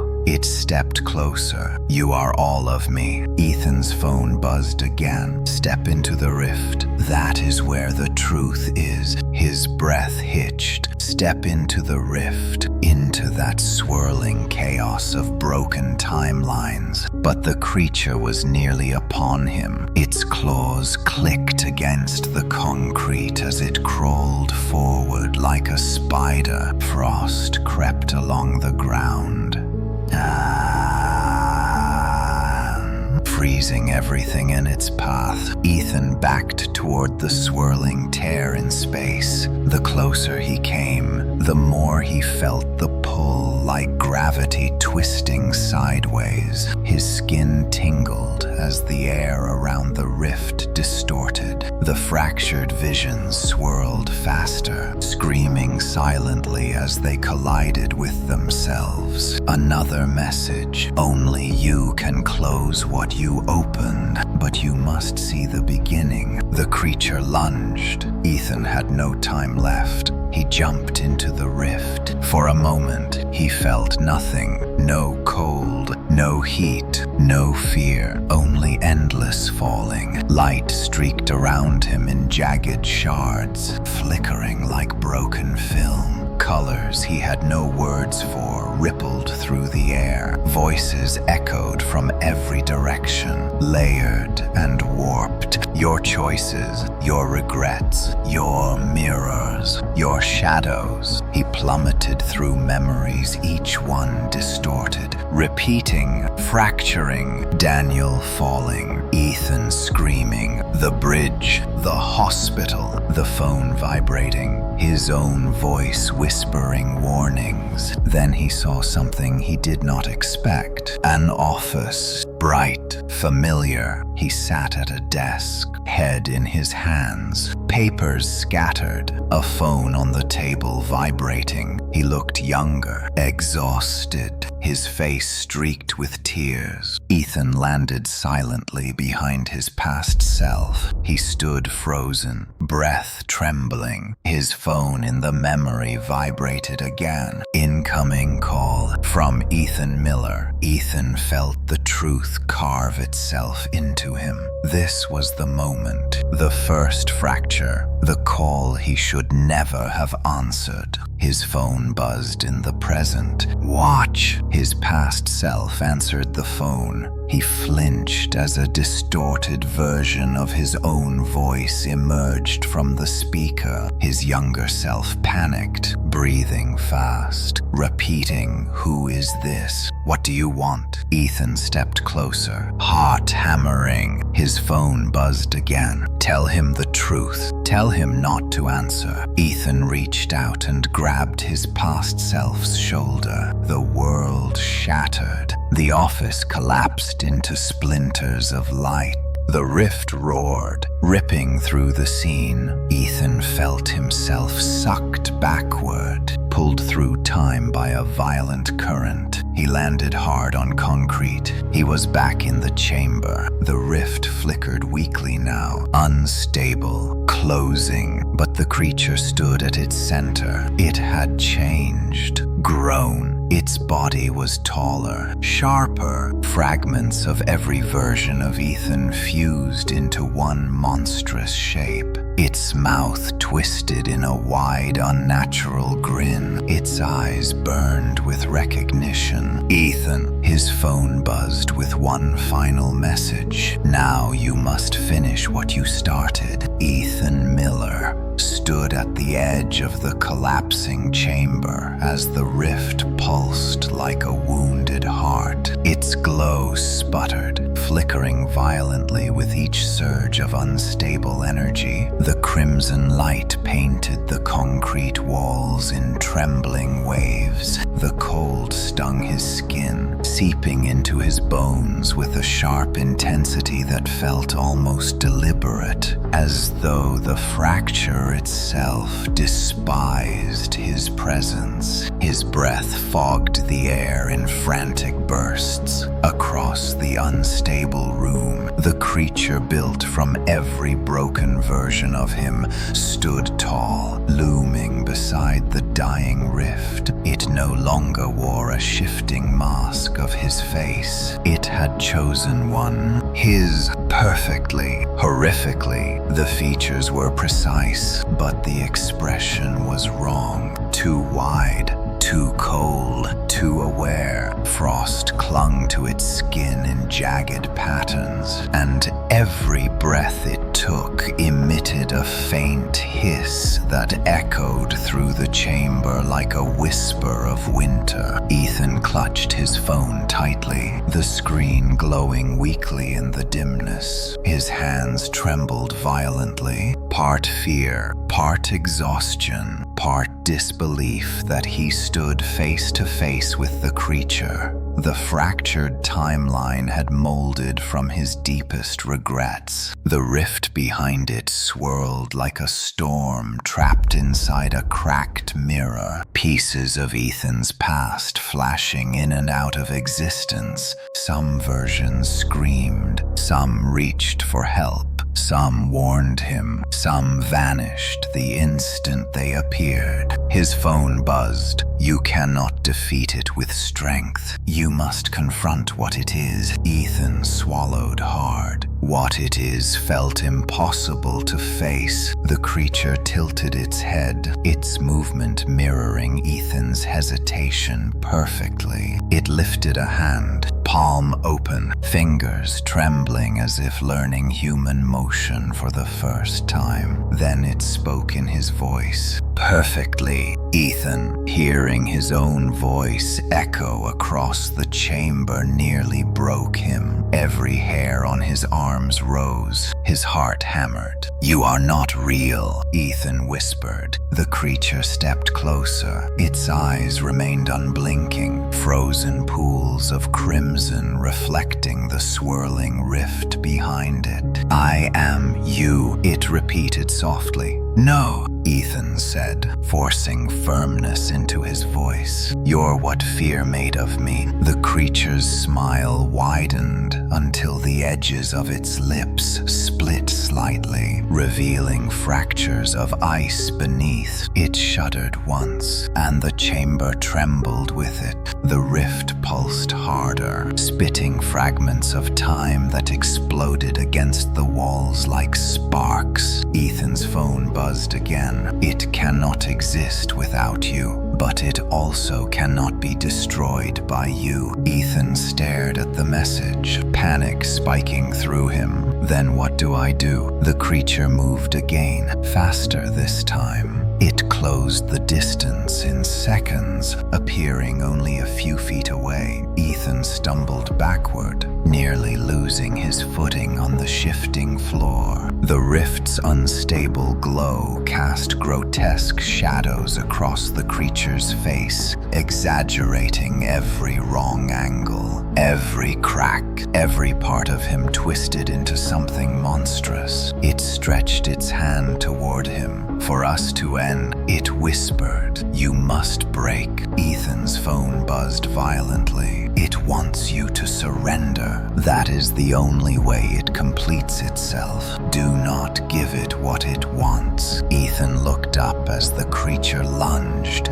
He threw himself to the side, rolling across the floor as the cold hand slammed into the concrete. Ice spread instantly, crawling across the ground in jagged patterns, rising in sharp, crystalline spikes. Ethan scrambled to his feet, slipping as the frost grew beneath him. The creature screeched, a horrible sound of shattering glass, layered with dozens of voices that belonged to him from other fractured moments. Ethan covered his ears as pain shot through his skull. The chamber shook violently. The rift dimmed, then surged brighter, as though feeding on the creature's rage. Ethan's phone buzzed again. You must stabilize the rift. If it collapses with you inside, all versions end. Ethan stared at the swirling tear. It flickered weakly, struggling to hold itself open. How? He whispered. No response came immediately. The creature lunged again, claws extended. Ethan ducked and sprinted toward the opposite side of the room, his lungs burning. Every inch of the floor froze beneath the creature's weight. Frost crawled up the walls. The temperature plummeted.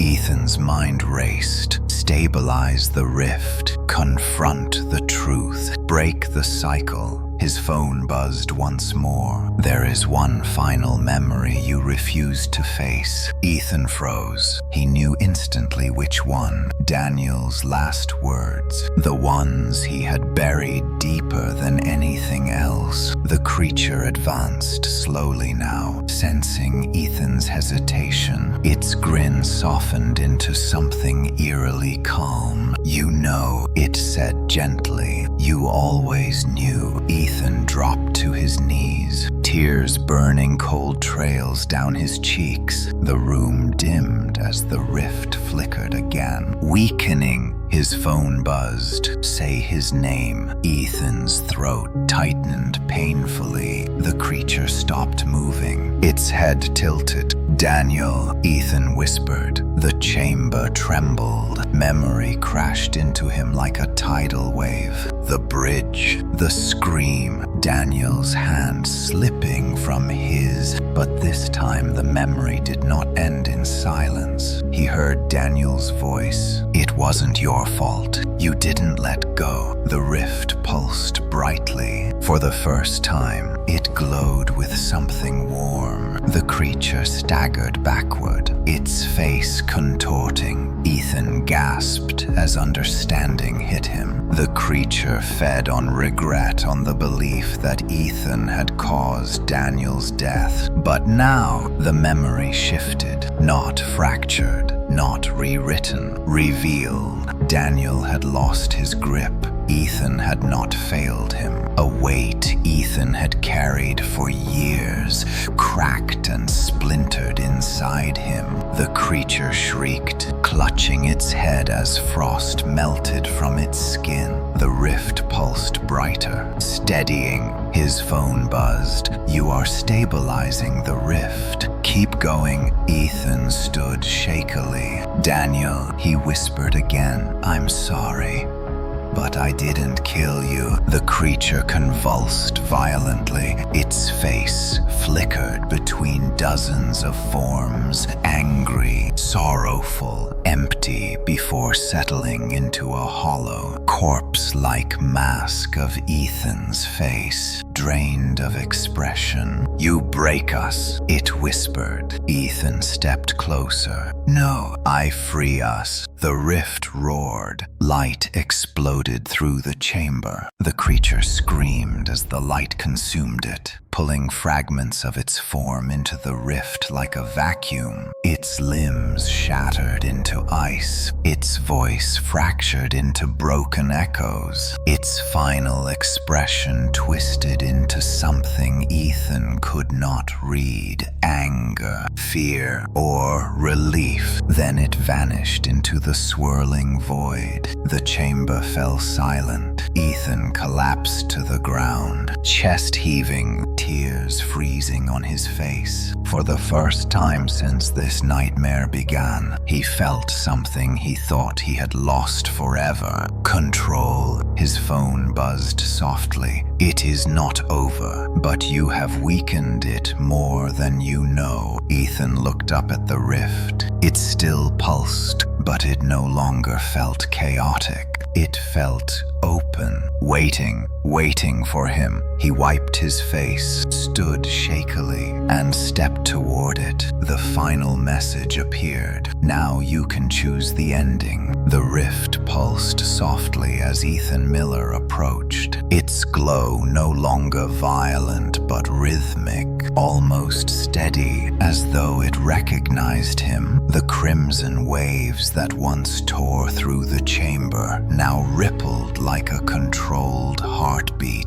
Ethan felt the air shift with every pulse. The cold receded slightly. The fractured voices quieted. For the first time, the rift did not feel like a wound in reality. It felt like an invitation. Ethan's breath shook as he stood before it, a swirling vortex of memory and consequence. The hospital basement around him flickered in and out, bending, stretching, warping around the rift's unstable presence. The floor cracked beneath his feet, but he barely noticed. His hands trembled at his sides. His heart pounded with both fear and resolve. He had faced the creature. He had faced the truth about Daniel. He had even confronted himself in a moment that existed outside of time. But standing here, inches from the rift's surface, a new fear bloomed inside him. What if stepping inside destroyed him instead of saving him?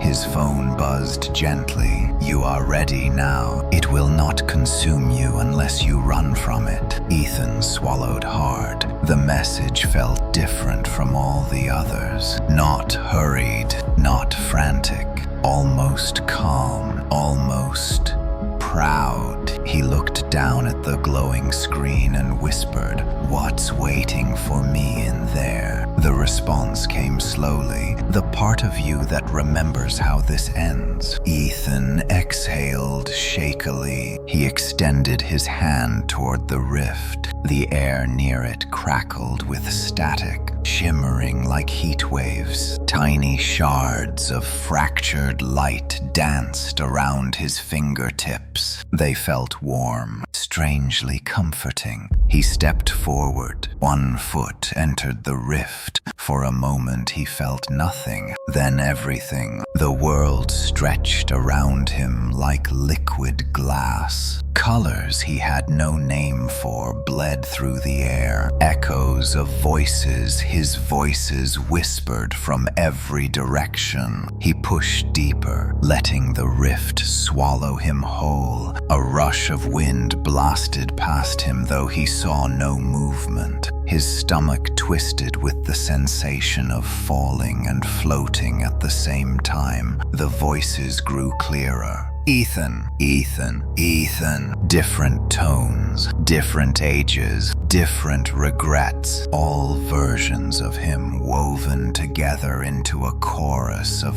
fractured truth. The swirling vortex shifted, and suddenly the ground formed beneath his feet. The chaotic blur faded into something solid, something real. He stood on the bridge, not the abandoned bridge he had crossed hours ago, but the bridge as it was that night. The night everything broke. Snow fell gently from a dark sky. Streetlights flickered in the distance. The railing loomed cold and metallic under the moon's dim glow, and Daniel stood there, alive. Ethan staggered forward, breath trembling. Daniel turned toward him slowly, his expression soft, familiar, painfully human. No distortion, no cracking skin, no monstrous movements. Just Daniel, just his brother. "Ethan," Daniel said, confused. "What's going on?" Ethan felt his knees weaken, his throat tightened, tears pricked his eyes. He approached cautiously, afraid the vision would dissolve, afraid the truth would warp again. You're real," Ethan whispered. Daniel frowned. "What are you talking about? Are you okay?" Ethan stared at him, drinking in every detail, his voice, his breath, the way he shifted in the coal. This was not a memory twisted by guilt. This was not the hospital echo trying to manipulate him. This was the moment, the real one.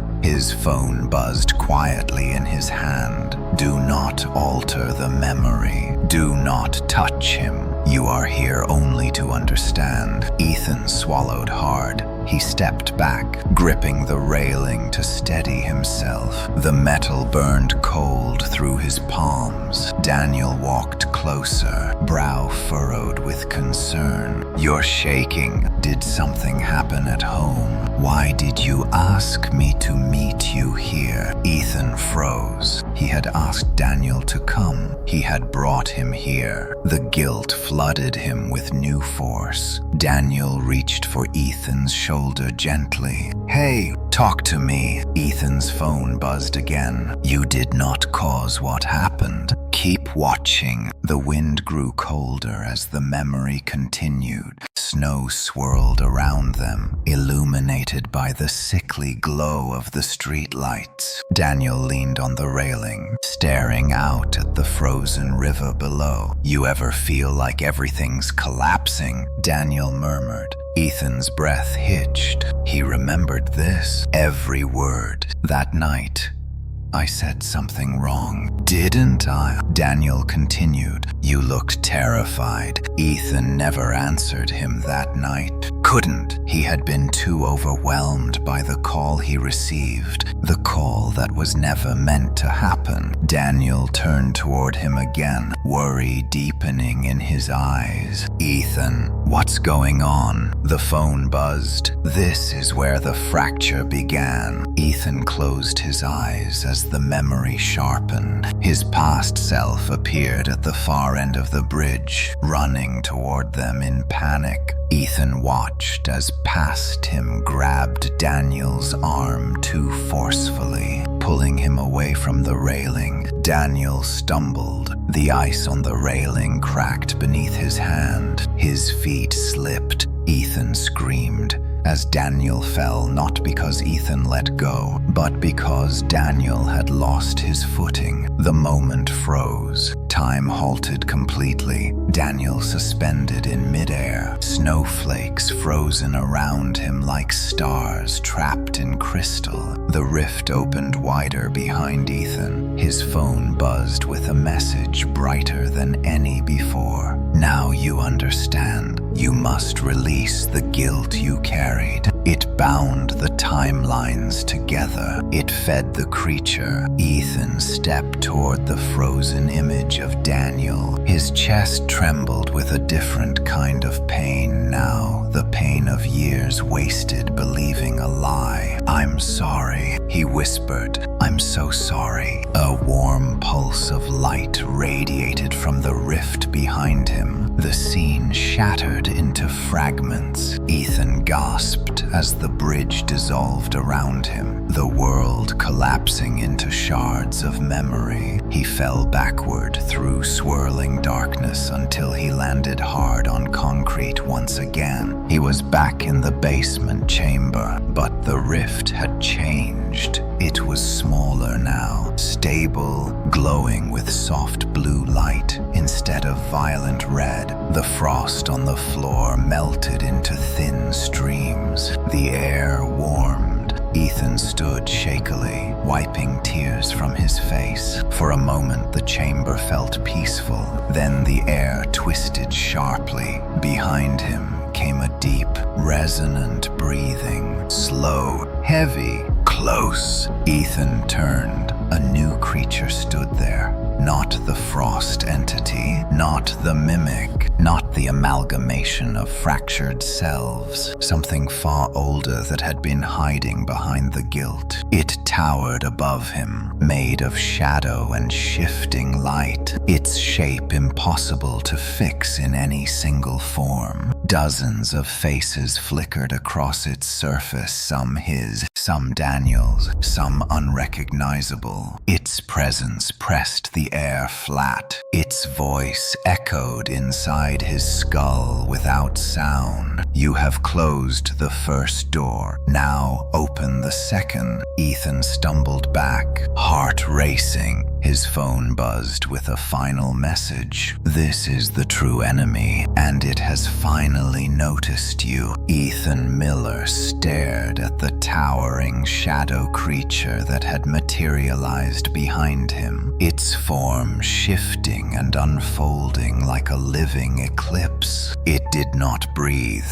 It did not blink. It simply existed with an ancient weight that bent the air around it. The stabilized blue rift pulsed softly behind Ethan, but even its calm glow felt fragile now, a trembling candle beside a storm. The creature's presence was beyond anything he had encountered in the fractured timeline. It was not built from him, not born from regret, not shaped by memory. Its darkness was older, colder, and deeper than the void between moments. Its voice entered his mind without sound, vibrating through his skull like a pressure drop before thunder. You have closed the first door. Now open the second. Ethan stumbled back instinctively. What do you want from me? The creature shifted, its form stretching taller, then compacting, then dissolving into swirling fragments before reforming. Across its surface, faces flickered in and out like reflections in cracked ice. One moment they were strangers he had never seen. The next, Daniel's face swam across the surface, eyes hollow, lips unmoving, and then his own face appeared, distorted into something ancient and grief-soaked. Ethan's breath trembled. You're not part of me. You're not part of any of this. The shadow creature tilted its head, and every face tilted with it. I am the architect of the fracture. I am what came before your fear, before your memory, before your name. I am the reason the call reached you. Ethan's stomach dropped. His thoughts sputtered.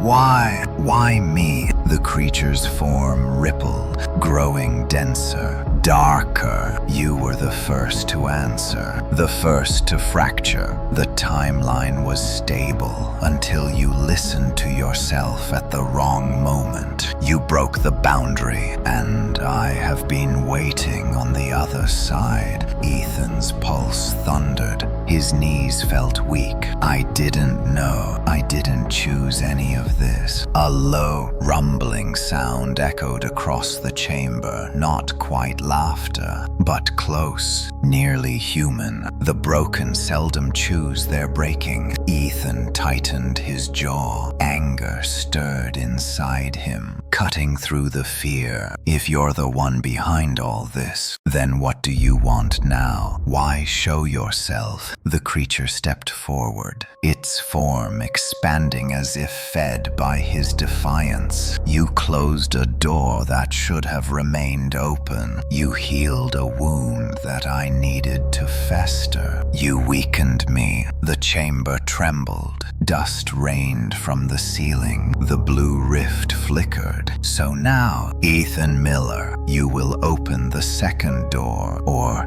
Everything you saved will be unmade. Ethan's phone buzzed violently in his hand. He lifted it, breath shaking. Do not engage with it. Stall for time. The rift is stabilizing faster than it wants you to realize. Ethan exhaled slowly. So there's another door, he asked, trying to buy seconds. The creature's eyes, if they could be called that, glimmered with cold light. There are infinite doors. You opened the first when you doubted yourself. The second appears when you doubt reality. Ethan frowned. I don't doubt reality. The creature leaned closer, its vast shape bending like a collapsing horizon. You should. The chamber warped. The walls pulled inward, then stretched outward as if the room itself inhaled and exhaled. The generator room flickered into existence for a split second. Then Ethan saw the hospital hallway, then the bridge where Daniel fell, then his childhood bedroom. Time slipped. Reality slid sideways. Ethan grabbed his head as dizziness crashed into him. Stop! Stop! The creature lifted an elongated arm. Reality stopped shifting. You do not break because your world ends. You break because you do not know which world ends first. Ethan's phone buzzed sharply. Its goal is instability. You must not let it dictate your reality. Anchor yourself. Name where you are. Ethan forced his breathing steady. Hospital basement chamber, he said aloud. The creature's form pulsed, darkening again. Hospital basement chamber. The shadows recoiled slightly. Again. Hospital basement chamber. Reality snapped back into place. The creature shrieked a mind-tearing sound that made Ethan's vision blur. The chamber darkened. The floor cracked beneath him. Frost poured across the ground like a living tide. You fight well, Ethan Miller, but you cannot anchor yourself forever. Ethan backed toward the blue rift. Its soft glow warmed his back just enough to steady him. I'm not opening anything for you. The creature's form tightened, compressing into a more humanoid shape. For the first time, its towering frame shrank to Ethan's height. It stepped closer, its face aligned into something disturbingly familiar. His own, but older, hollow, tired. You misunderstand. You already opened the second door. Ethan froze. No. You doubted your memory. You doubted Daniel. You doubted yourself. The room trembled violently as the creature's voice deepened, and when you stepped into the rift, you opened everything. Ethan felt the weight of those words crash into him. His chest tightened. His breath quickened. His phone buzzed fiercely. Do not believe it. That entity manipulates truth. You opened nothing except awareness. The creature's smile widened, splitting to the edges of its face. Even your future self lies to you. Ethan's pulse spiked. He turned the phone over in his hand. You're lying, he whispered. Am I? The ceiling above them groaned. A fracture split across the concrete. The rift behind Ethan pulsed harder, flickering between blue and red. You stabilized the rift with truth, Ethan Miller, but you destabilized yourself. Ethan felt lightheaded. He took a step back. His phone buzzed again. Do not let it in. Whatever it says next, ignore it. The creature stepped forward until it stood only inches from him. Its frozen breath washed across his face. You think you came here to fix the timeline, but the timeline came here to fix you. Ethan's hands shook. Stop! Tell me, Ethan Miller, Why were you so ready to believe you caused Daniel's death? Ethan staggered back as though struck. The question hit too deep, too sharp. His throat constricted, memories surged uninvited. The screaming, the fall, the unbearable guilt that had eaten him for years. The weight of wishing he could trade places with Daniel. The creature inhaled slowly, almost gently. Because you wanted it to be your fault. Pain is easier to carry when you believe you deserve it. Ethan fell to his knees. Tears burned his eyes. A whisper echoed from his phone. Ethan, choose your truth. The creature extended a hand. Open the second door. Accept what you really are. Ethan stared at the hand, then at the rift, then at his phone. His heart pounded violently between two truths, one born of darkness, one born of survival. He stood slowly, breath trembling. I choose. Ethan Miller stood between the stabilized blue rift and the towering ancient shadow creature whose form rippled like darkness stretched across a dying star. His heart hammered violently as the creature's hand extended toward him, its voice echoing not in the air but inside the marrow of his bones. The chamber trembled as reality bent around the entity's presence,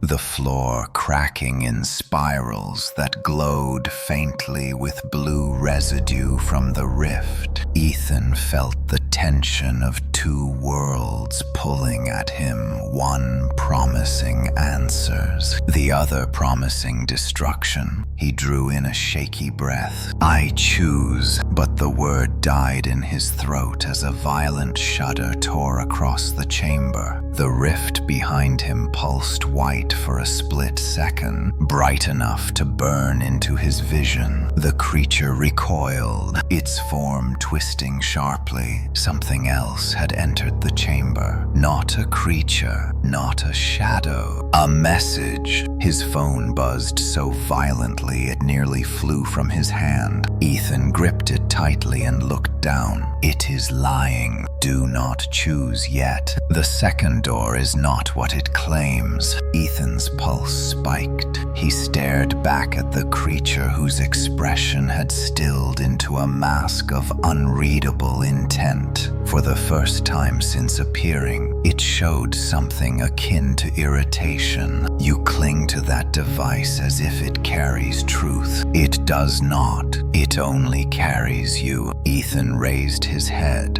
Who are you afraid of? My future self. The creature's form shuddered, distorting violently. Cracks of white light tore briefly through its surface before sealing again. I fear nothing. I anticipate. Its voice was cold and absolute, yet Ethan heard something else beneath the surface tension, as though even an entity older than memory could sense the rift shifting in a direction it did not control. His phone buzzed again. The second door leads to collapse, not truth. It wants you to open it so it can rebuild itself with you at the center. Ethan exhaled slowly. So what am I supposed to do? Another buzz. Reject both doors. You must create a third. Ethan's breath caught. A third door. The creature's form expanded instantly, rising to its full impossible height. The chamber darkened until Ethan could barely see the floor beneath his feet. There is no third door. There are only the two that bind all outcomes. Ethan shook his head. You were born from my choices. You don't get to define them.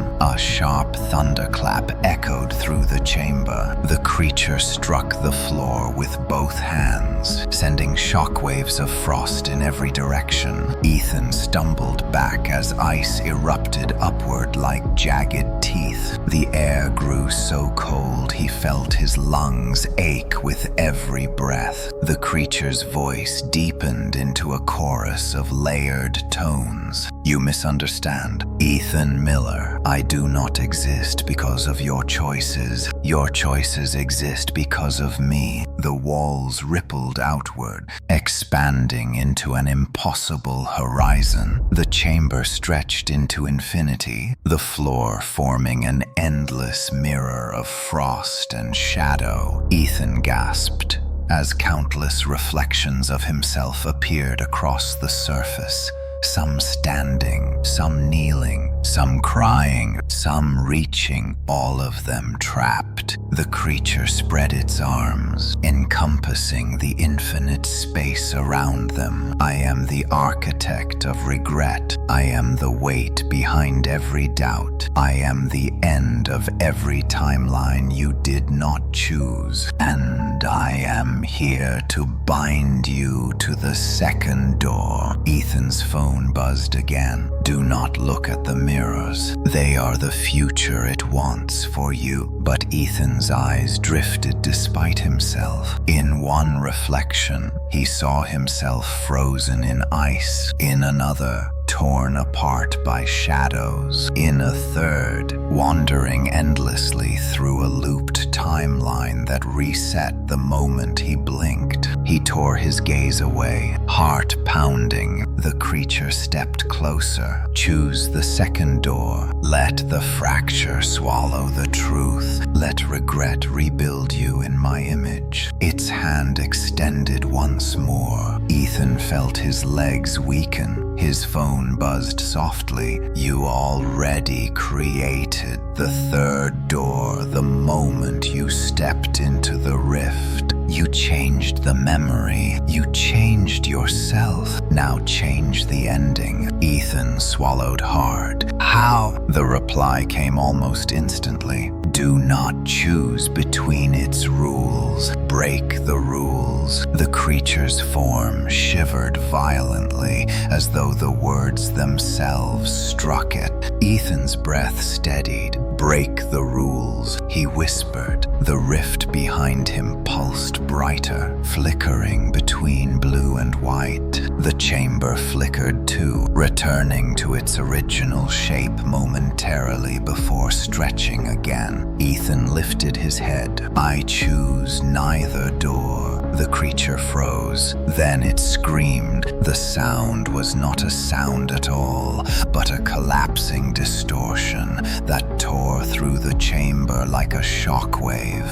Ethan staggered backward as cracks spiderwebbed across the creature's form. Darkness bled from the splits, spilling into the air like ink released into water. "You cannot unmake me. I am every mistake you ever lived. I am every truth you refused to see." Ethan gripped his phone tighter. "Not anymore." He raised the phone toward the creature, an absurd gesture, but something within him felt the shift. The phone vibrated with a steady pulse, syncing with the rift. The shadows around them trembled. The creature hissed. "Do not use the device as a bridge. Do not." But the warning came too late. The rift surged, sending a column of white-blue light shooting upward. The light struck Ethan's phone,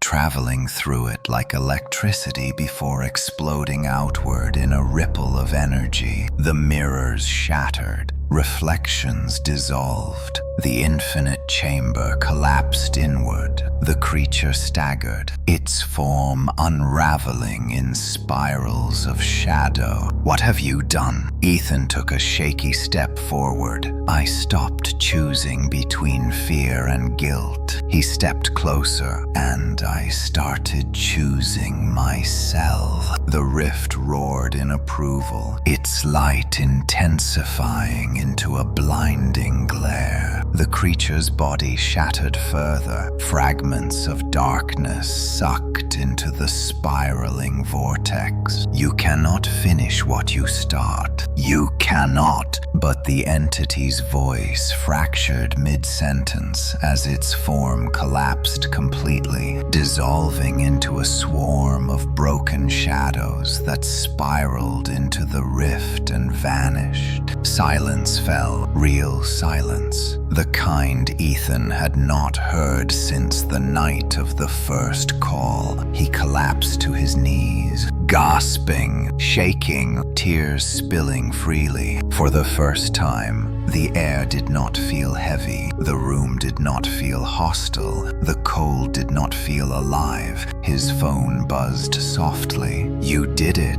but the rift is not done. Now you must close it. Ethan lifted his head. The rift had stabilized into a narrow vertical slit of glowing white-blue light. It shimmered like a doorway waiting for him alone. He stood slowly, one last task, one final truth, and then this nightmare could finally end. Ethan Miller stood before the narrowing rift of white-blue light, its glow washing gently over his exhausted face. The chamber around him had stopped trembling, and the last traces of the ancient shadow creature had dissolved into nothing but drifting remnants of darkness, fading like smoke swallowed by wind. For the first time in what felt like days, the silence did not throb with danger. It simply existed, calm and waiting. Ethan placed a hand on his chest, steadying the frantic rhythm of his heartbeat. The phone in his other hand hummed faintly, warm from the pulse of energy that had surged through it moments earlier. This was it, the final step,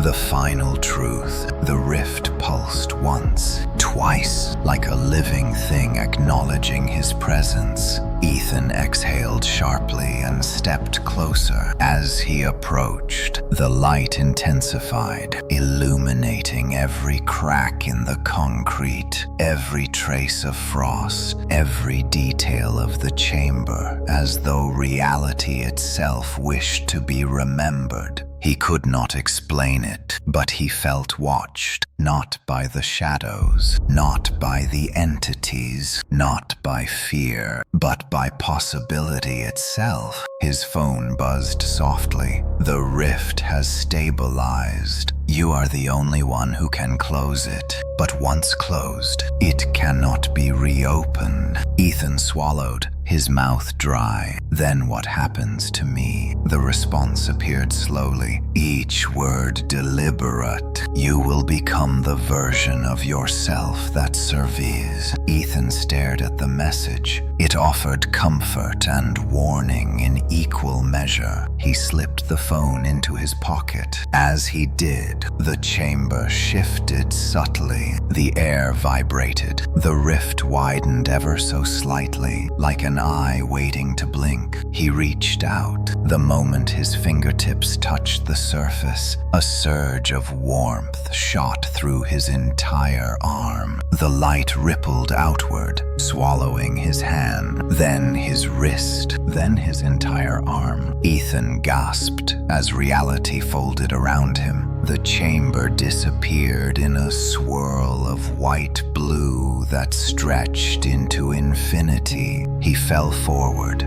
not through space this time, through memory. Images spiraled around him, bright and sharp. Daniel laughing beside him at the lake, his mother's voice calling them inside. Ethan's first broken bone, his first heartbreak, his first nightmare, his first regret. All the things that made him him flowed past like water through fingers. He reached for one image instinctively, but his hand passed through it like mist. A voice echoed through the memory stream. Do not hold on. Let yourself move. Ethan nodded, though he did not know who or what he answered. The rift pulled him deeper. The memories faded into a soft haze. Then the haze parted. He stood in a hallway, a familiar one. The hospital, but not twisted, not cracked, not iced over. It was clean, bright, real. Ethan's breath hitched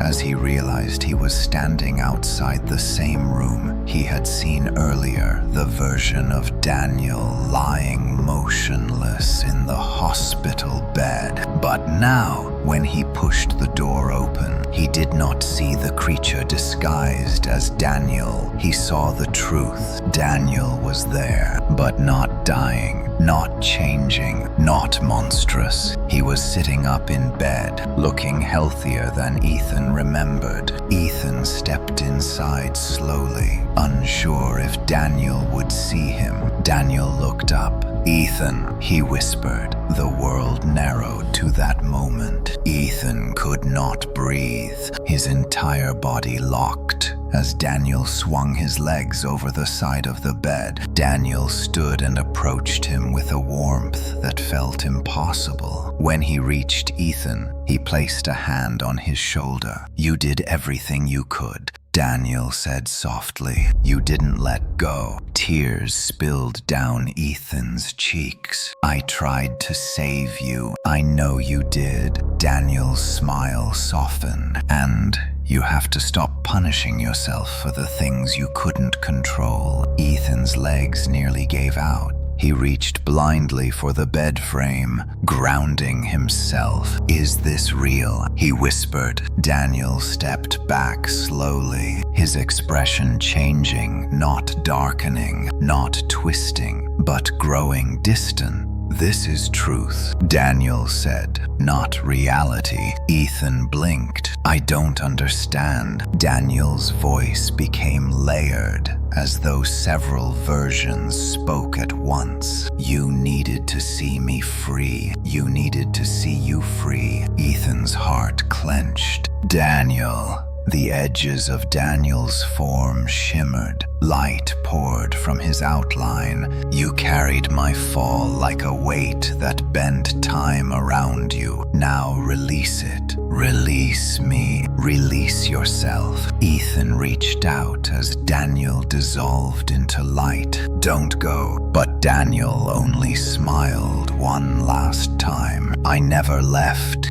The light exploded softly, flowing past Ethan like a wave of warmth. The hospital room dissolved. The hallway faded. The memory washed into white blue until Ethan stood once more inside the chamber. Except it was not the same chamber. The walls were whole, the ceiling unbroken, the frost gone, the air warm, the shadows still. The rift stood before him now, a soft vertical slit of fading light.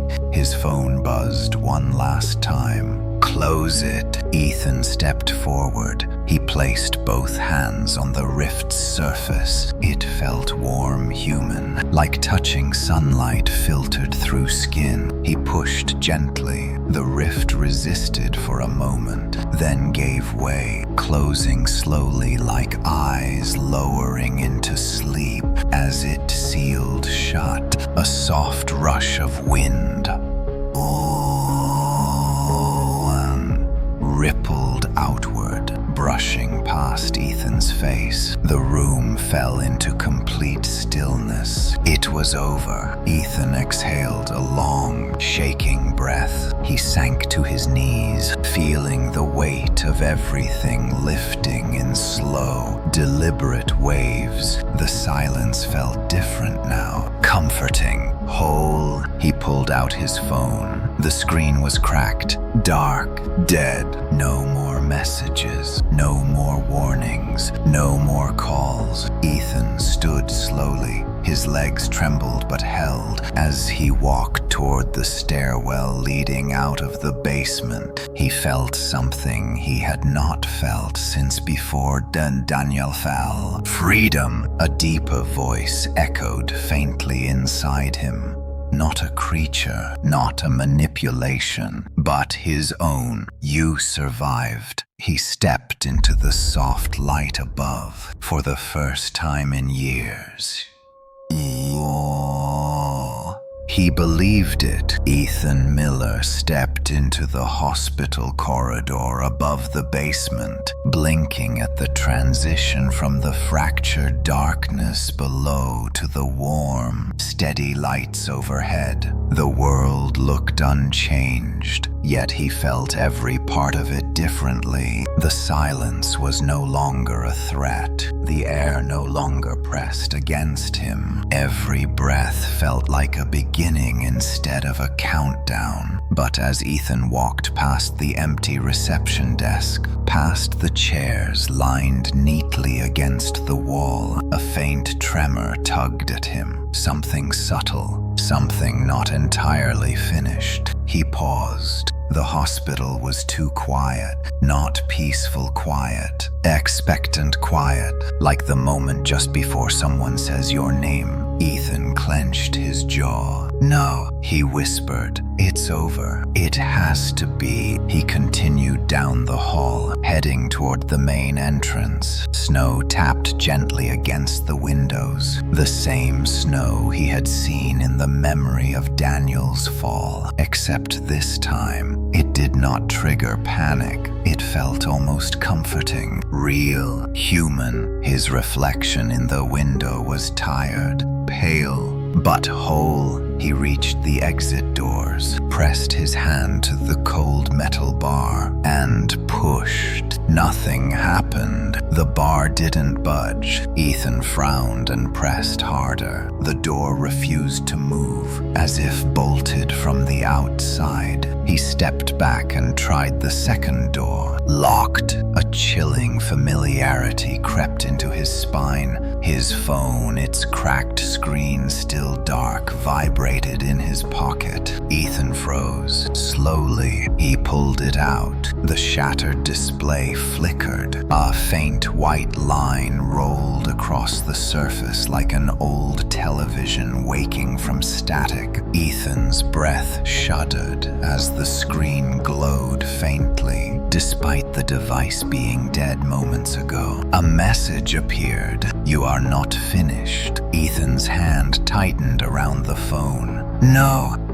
I closed the rift. I ended this. Another message appeared underneath the first. You ended the fracture, not the echo. Ethan's pulse quickened. Echo. The lights above him flickered. Another message. Every choice leaves an echo, and yours is still calling. Ethan stepped back from the door, heart pounding. I'm done listening to calls from myself. The screen glitched. The call is not from you. Before Ethan could respond, the hallway lights flickered again, this time harder buzzing, cracking, dimming until the entire corridor was bathed in a sickly, intermittent glow. The air shifted, growing colder in a way he recognized too well. Something else was inside the hospital. Ethan tightened his grip on the phone and backed toward the nurse's station. The building groaned. A low hum vibrated through the walls like a distant engine struggling to start. The hum grew deeper, then layered, then turned into a broken static whisper. His phone buzzed. Do not look behind you. Ethan froze. Every instinct screamed to turn around, but the memory of what lived in the shadows, what formed from his fear, burned hot enough to anchor him. He kept his breathing steady, eyes locked forward. The buzzing intensified. It is not formed yet. It needs you to see it. Ethan swallowed hard. The whisper behind him shifted, like something dragging across the floor. Slow, heavy, searching. "Then I won't," Ethan whispered. He stepped slowly to the side, keeping his gaze fixed on the flickering lights overhead. He moved quietly, each footstep controlled. The static behind him followed, syncing with his movement in eerie rhythm. He reached the corner of the hallway. His phone buzzed. "Left." Ethan obeyed instantly, slipping into a different hallway just as the whisper behind him grew louder, faster, more certain. He rushed forward, breath sharp, turning another corner and another. The hospital felt wrong, its corridors longer than before. Its angles subtly shifted. He recognized none of it, though he had walked these halls countless times. His phone buzzed again. "Stop!" Ethan froze. A moment later, something massive slammed into the wall behind him, shaking the entire structure. Dust fell from the ceiling. A long, guttural scrape echoed as though claws were dragging slowly down the length of the corridor. Ethan's throat tightened. The message appeared late. "It knows you are still here." Ethan didn't move. Minutes passed, or seconds. Time felt thin. Finally, a new message appeared. "It is not the creature you faced. It is what came after, a thing born not from regret,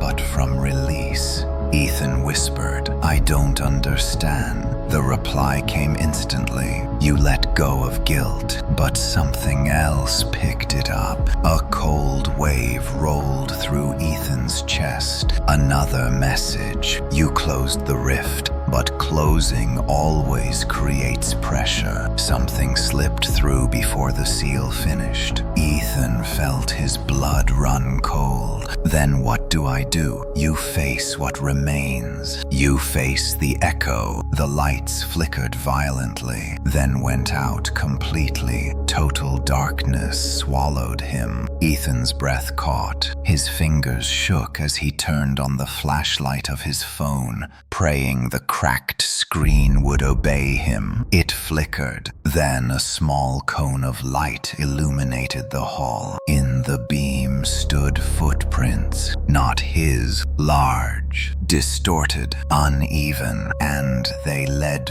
forward. Ethan inhaled slowly. "I'm not running anymore." He followed the footprints. With each step, the air thickened, the building groaned. The distant static whisper grew louder, forming half shapes in the darkness that dissolved when the light touched them. The hallway bent unnaturally, pulling him deeper into a part of the hospital he had never seen. The footprints ended at a door, room 217, a room that did not exist. His phone buzzed. "The echo is inside." Ethan reached for the doorknob. It turned easily. He pushed the door open and froze. Inside the room was a single object sitting on a metal table beneath a flickering bulb. A phone. His phone, unbroken, clean, glowing softly. It buzzed. Incoming call. Unknown number. Ethan took a step closer. His heart hammered. The phone buzzed again. Incoming call. From Daniel Miller. Ethan's breath shattered. No,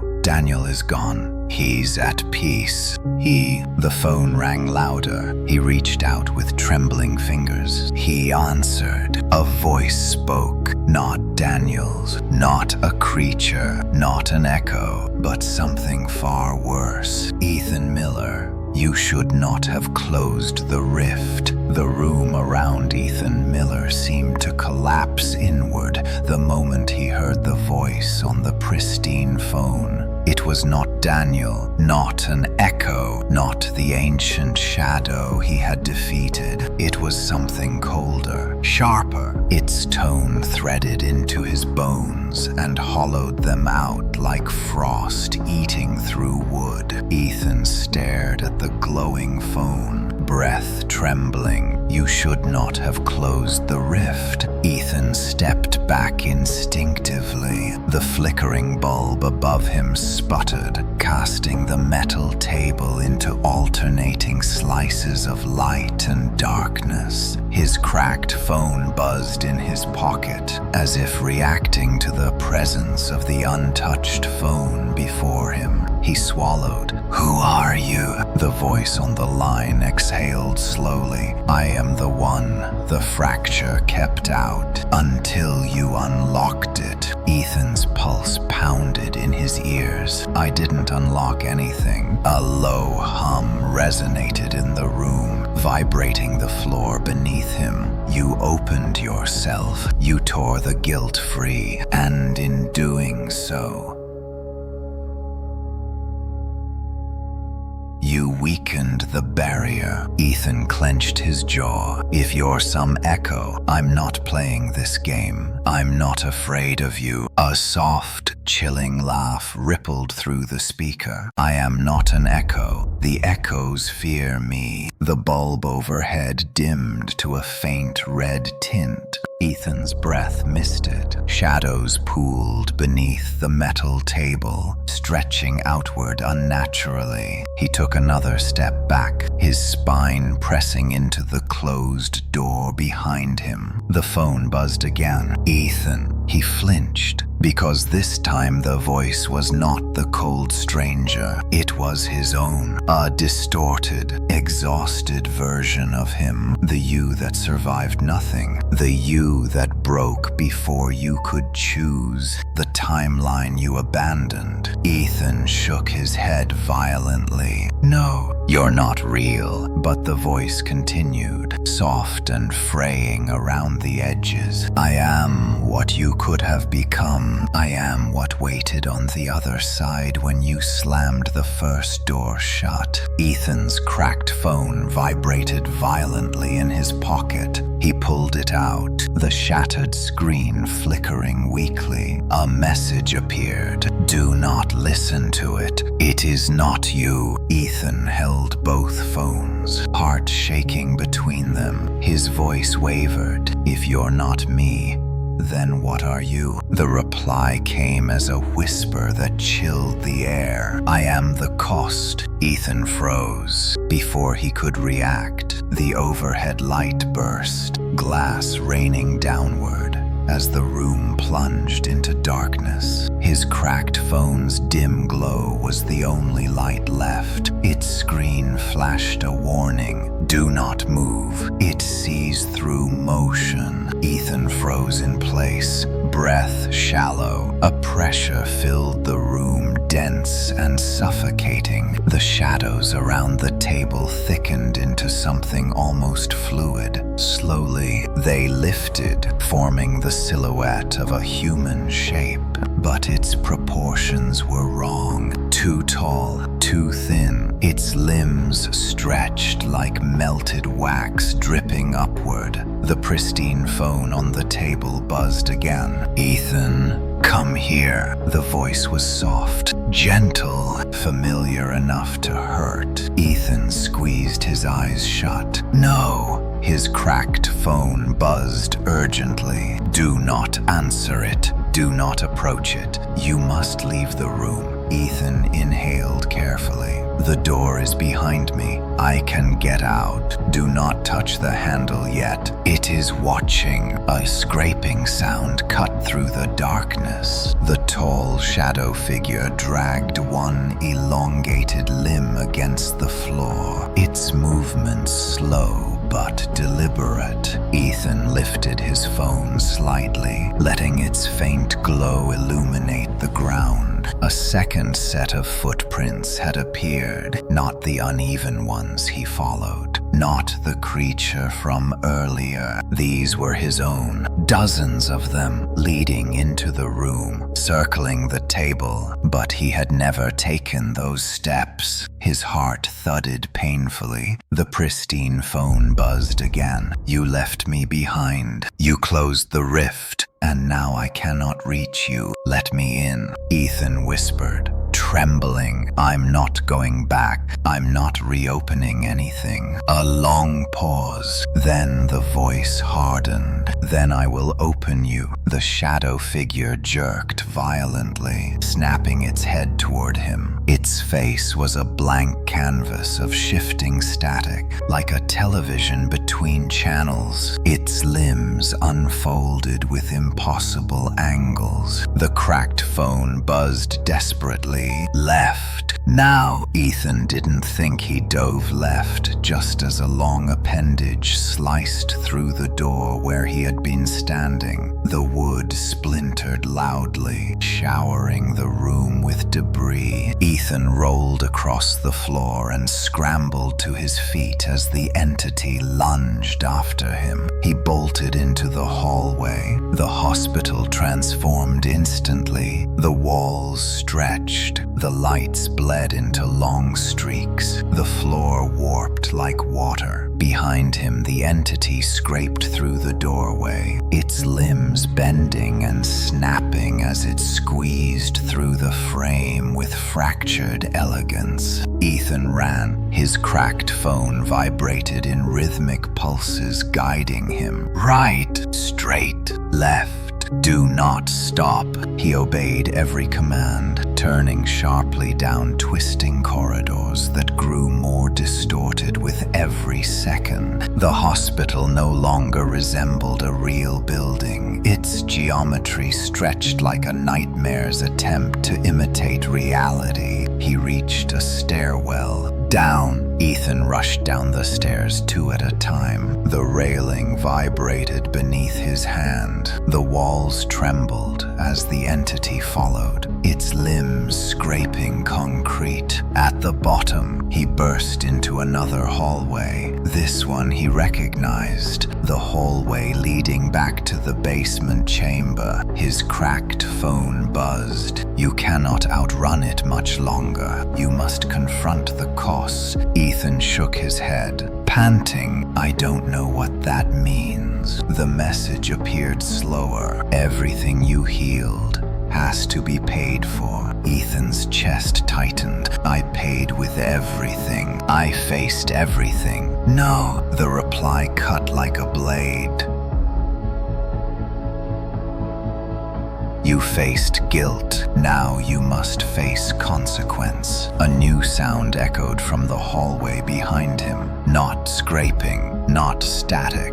Footsteps, human footsteps, slow, even, familiar. Ethan turned slowly. A figure stepped into view, a figure with his face, but not the frost creature he defeated. Not a shadow. This one was human. Warm, breathing, alive. His double tilted his head. "You closed the rift," the double whispered, "but you closed me with it." Ethan stumbled back. "Who? What are you?" The double stepped forward, eyes filled with exhaustion and fury. "I'm the version of you that didn't survive the first call. The you trapped between moments. The you that should have been freed, but wasn't." Ethan's pulse skyrocketed. The double smiled weakly. "I am your unfinished ending." Ethan Miller stared at the version of himself standing only a few feet away. The man's eyes were tired, hollow, yet burning with a fury Ethan recognized too well. This double was not a creature of frost, nor a shadow built from regret. He breathed, he blinked, he shifted his weight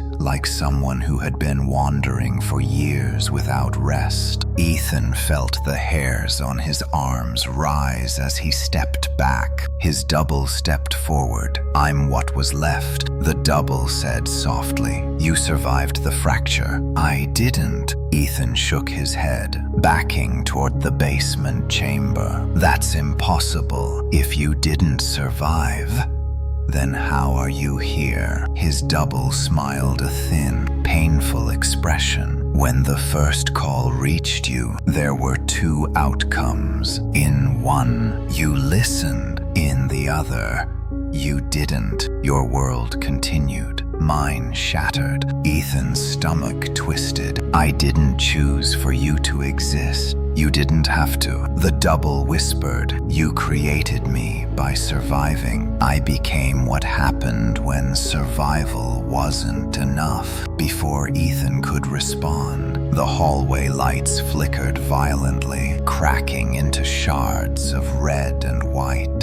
A deep rumble shook the walls. Ethan's cracked phone buzzed. "Do not engage him directly. He is unstable. He is the unfinished consequence." Ethan exhaled shakily. "If you're another version of me, then why are you hunting me?" The double lowered his gaze. "I'm not hunting you. I'm trying to reach you before it does." Ethan froze. "Before what does?" The double slowly lifted his hand and pointed behind Ethan. Ethan turned. The hospital corridor seemed to peel apart like fabric ripping at the seams. Dark cracks split across the floor. Shadows poured upward like smoke rising from a dying fire. The scraping sound returned low, metallic, vibrating through the walls. The echo. Ethan stepped backwards instinctively. "I already faced it." His double shook his head. "You faced guilt, but the echo isn't guilt. It isn't regret. It isn't fear. Then what is it?" His double's eyes trembled. "It's everything you left unresolved." The scraping grew louder. Something massive moved in the darkness. Not a shape,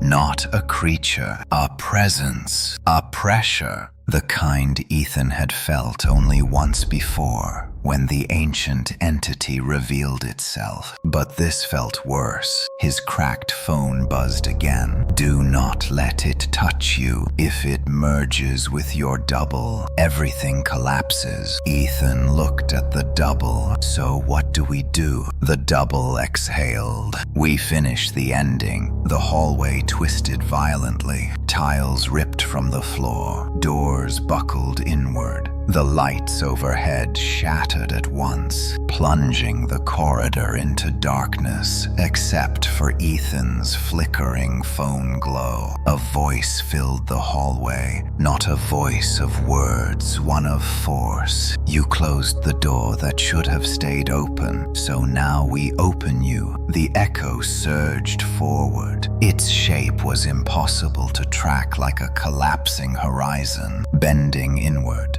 pulling the world with it. The walls buckled as if drawn toward its core. Ethan stumbled, gripping the railing of the stairwell as the force pulled at him. His double planted himself between Ethan and the entity. "You can't have him." The double snarled. The echo roared. Its form rushed forward, an avalanche of shadow, static, and memory. Ethan's double pushed him back, shouting, "Get to the chamber, now!" Ethan ran. The ground beneath him cracked. The hallway stretched, as if trying to pull him backward. His body felt heavier with every step, like something was grabbing his ankles from below. His cracked phone buzzed rapidly. "Move faster. The chamber is the only anchored space left." Ethan sprinted through the twisting corridor, stumbling down the final stairwell and and slamming into the restored basement chamber. Its walls glowed faintly with the residue of the rift's energy. The stabilized space resisted the distortion outside, holding itself firm, but only barely. The room trembled. Ethan turned toward the stairwell just as his double stumbled into view, thrown violently by the echo's force. Ethan grabbed him and pulled him inside. The moment they crossed the threshold, the distortion wavered, shrinking away from the chamber's boundary. His double gasped for breath. "It can't enter. Not while the rift residue holds. How long will that last?" Ethan asked. His double met his eyes. "Not long enough." Ethan's phone buzzed. "You know what this means." Ethan swallowed. "No, there has to be another way. There is only one. The echo is a broken version of your timeline. To end it, the timeline must close." Ethan shook his head. "But the rift is gone." "I closed it." His double placed a trembling hand on Ethan's shoulder. "You closed the fracture, but you didn't close the loop." Ethan stared at him. "Then how do I close it?" His double lifted the pristine phone he carried. "You answer the last call." The stairwell exploded inward as the echo slammed into the chamber walls. The space vibrated so violently that dust rained from the ceiling. The echo clawed through the distortion like a storm trying to tear down a dam. Ethan's cracked phone buzzed again. "You must answer it, but only one version of you can remain." Ethan looked at his double. The double looked at him. A moment of silence passed, one filled with fear, grief, and unspoken understanding. "I'm not supposed to exist," the double said quietly. "You are." "No," Ethan whispered. "You're me. I'm the part of you that didn't make it. And if you don't end the loop,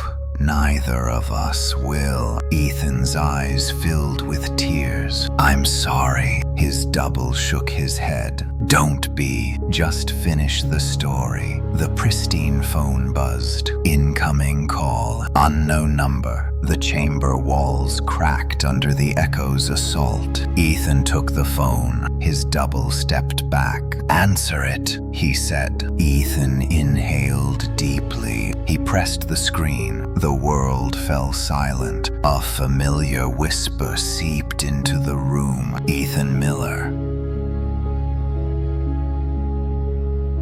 "This is the end of your line." Ethan tightened his grip. "Not my line. Not anymore." He hung up. The echo screamed. A blinding burst of white-blue light erupted from both phones. The chamber surged with energy. Ethan's double smiled relieved, peaceful as his form dissolved into the light.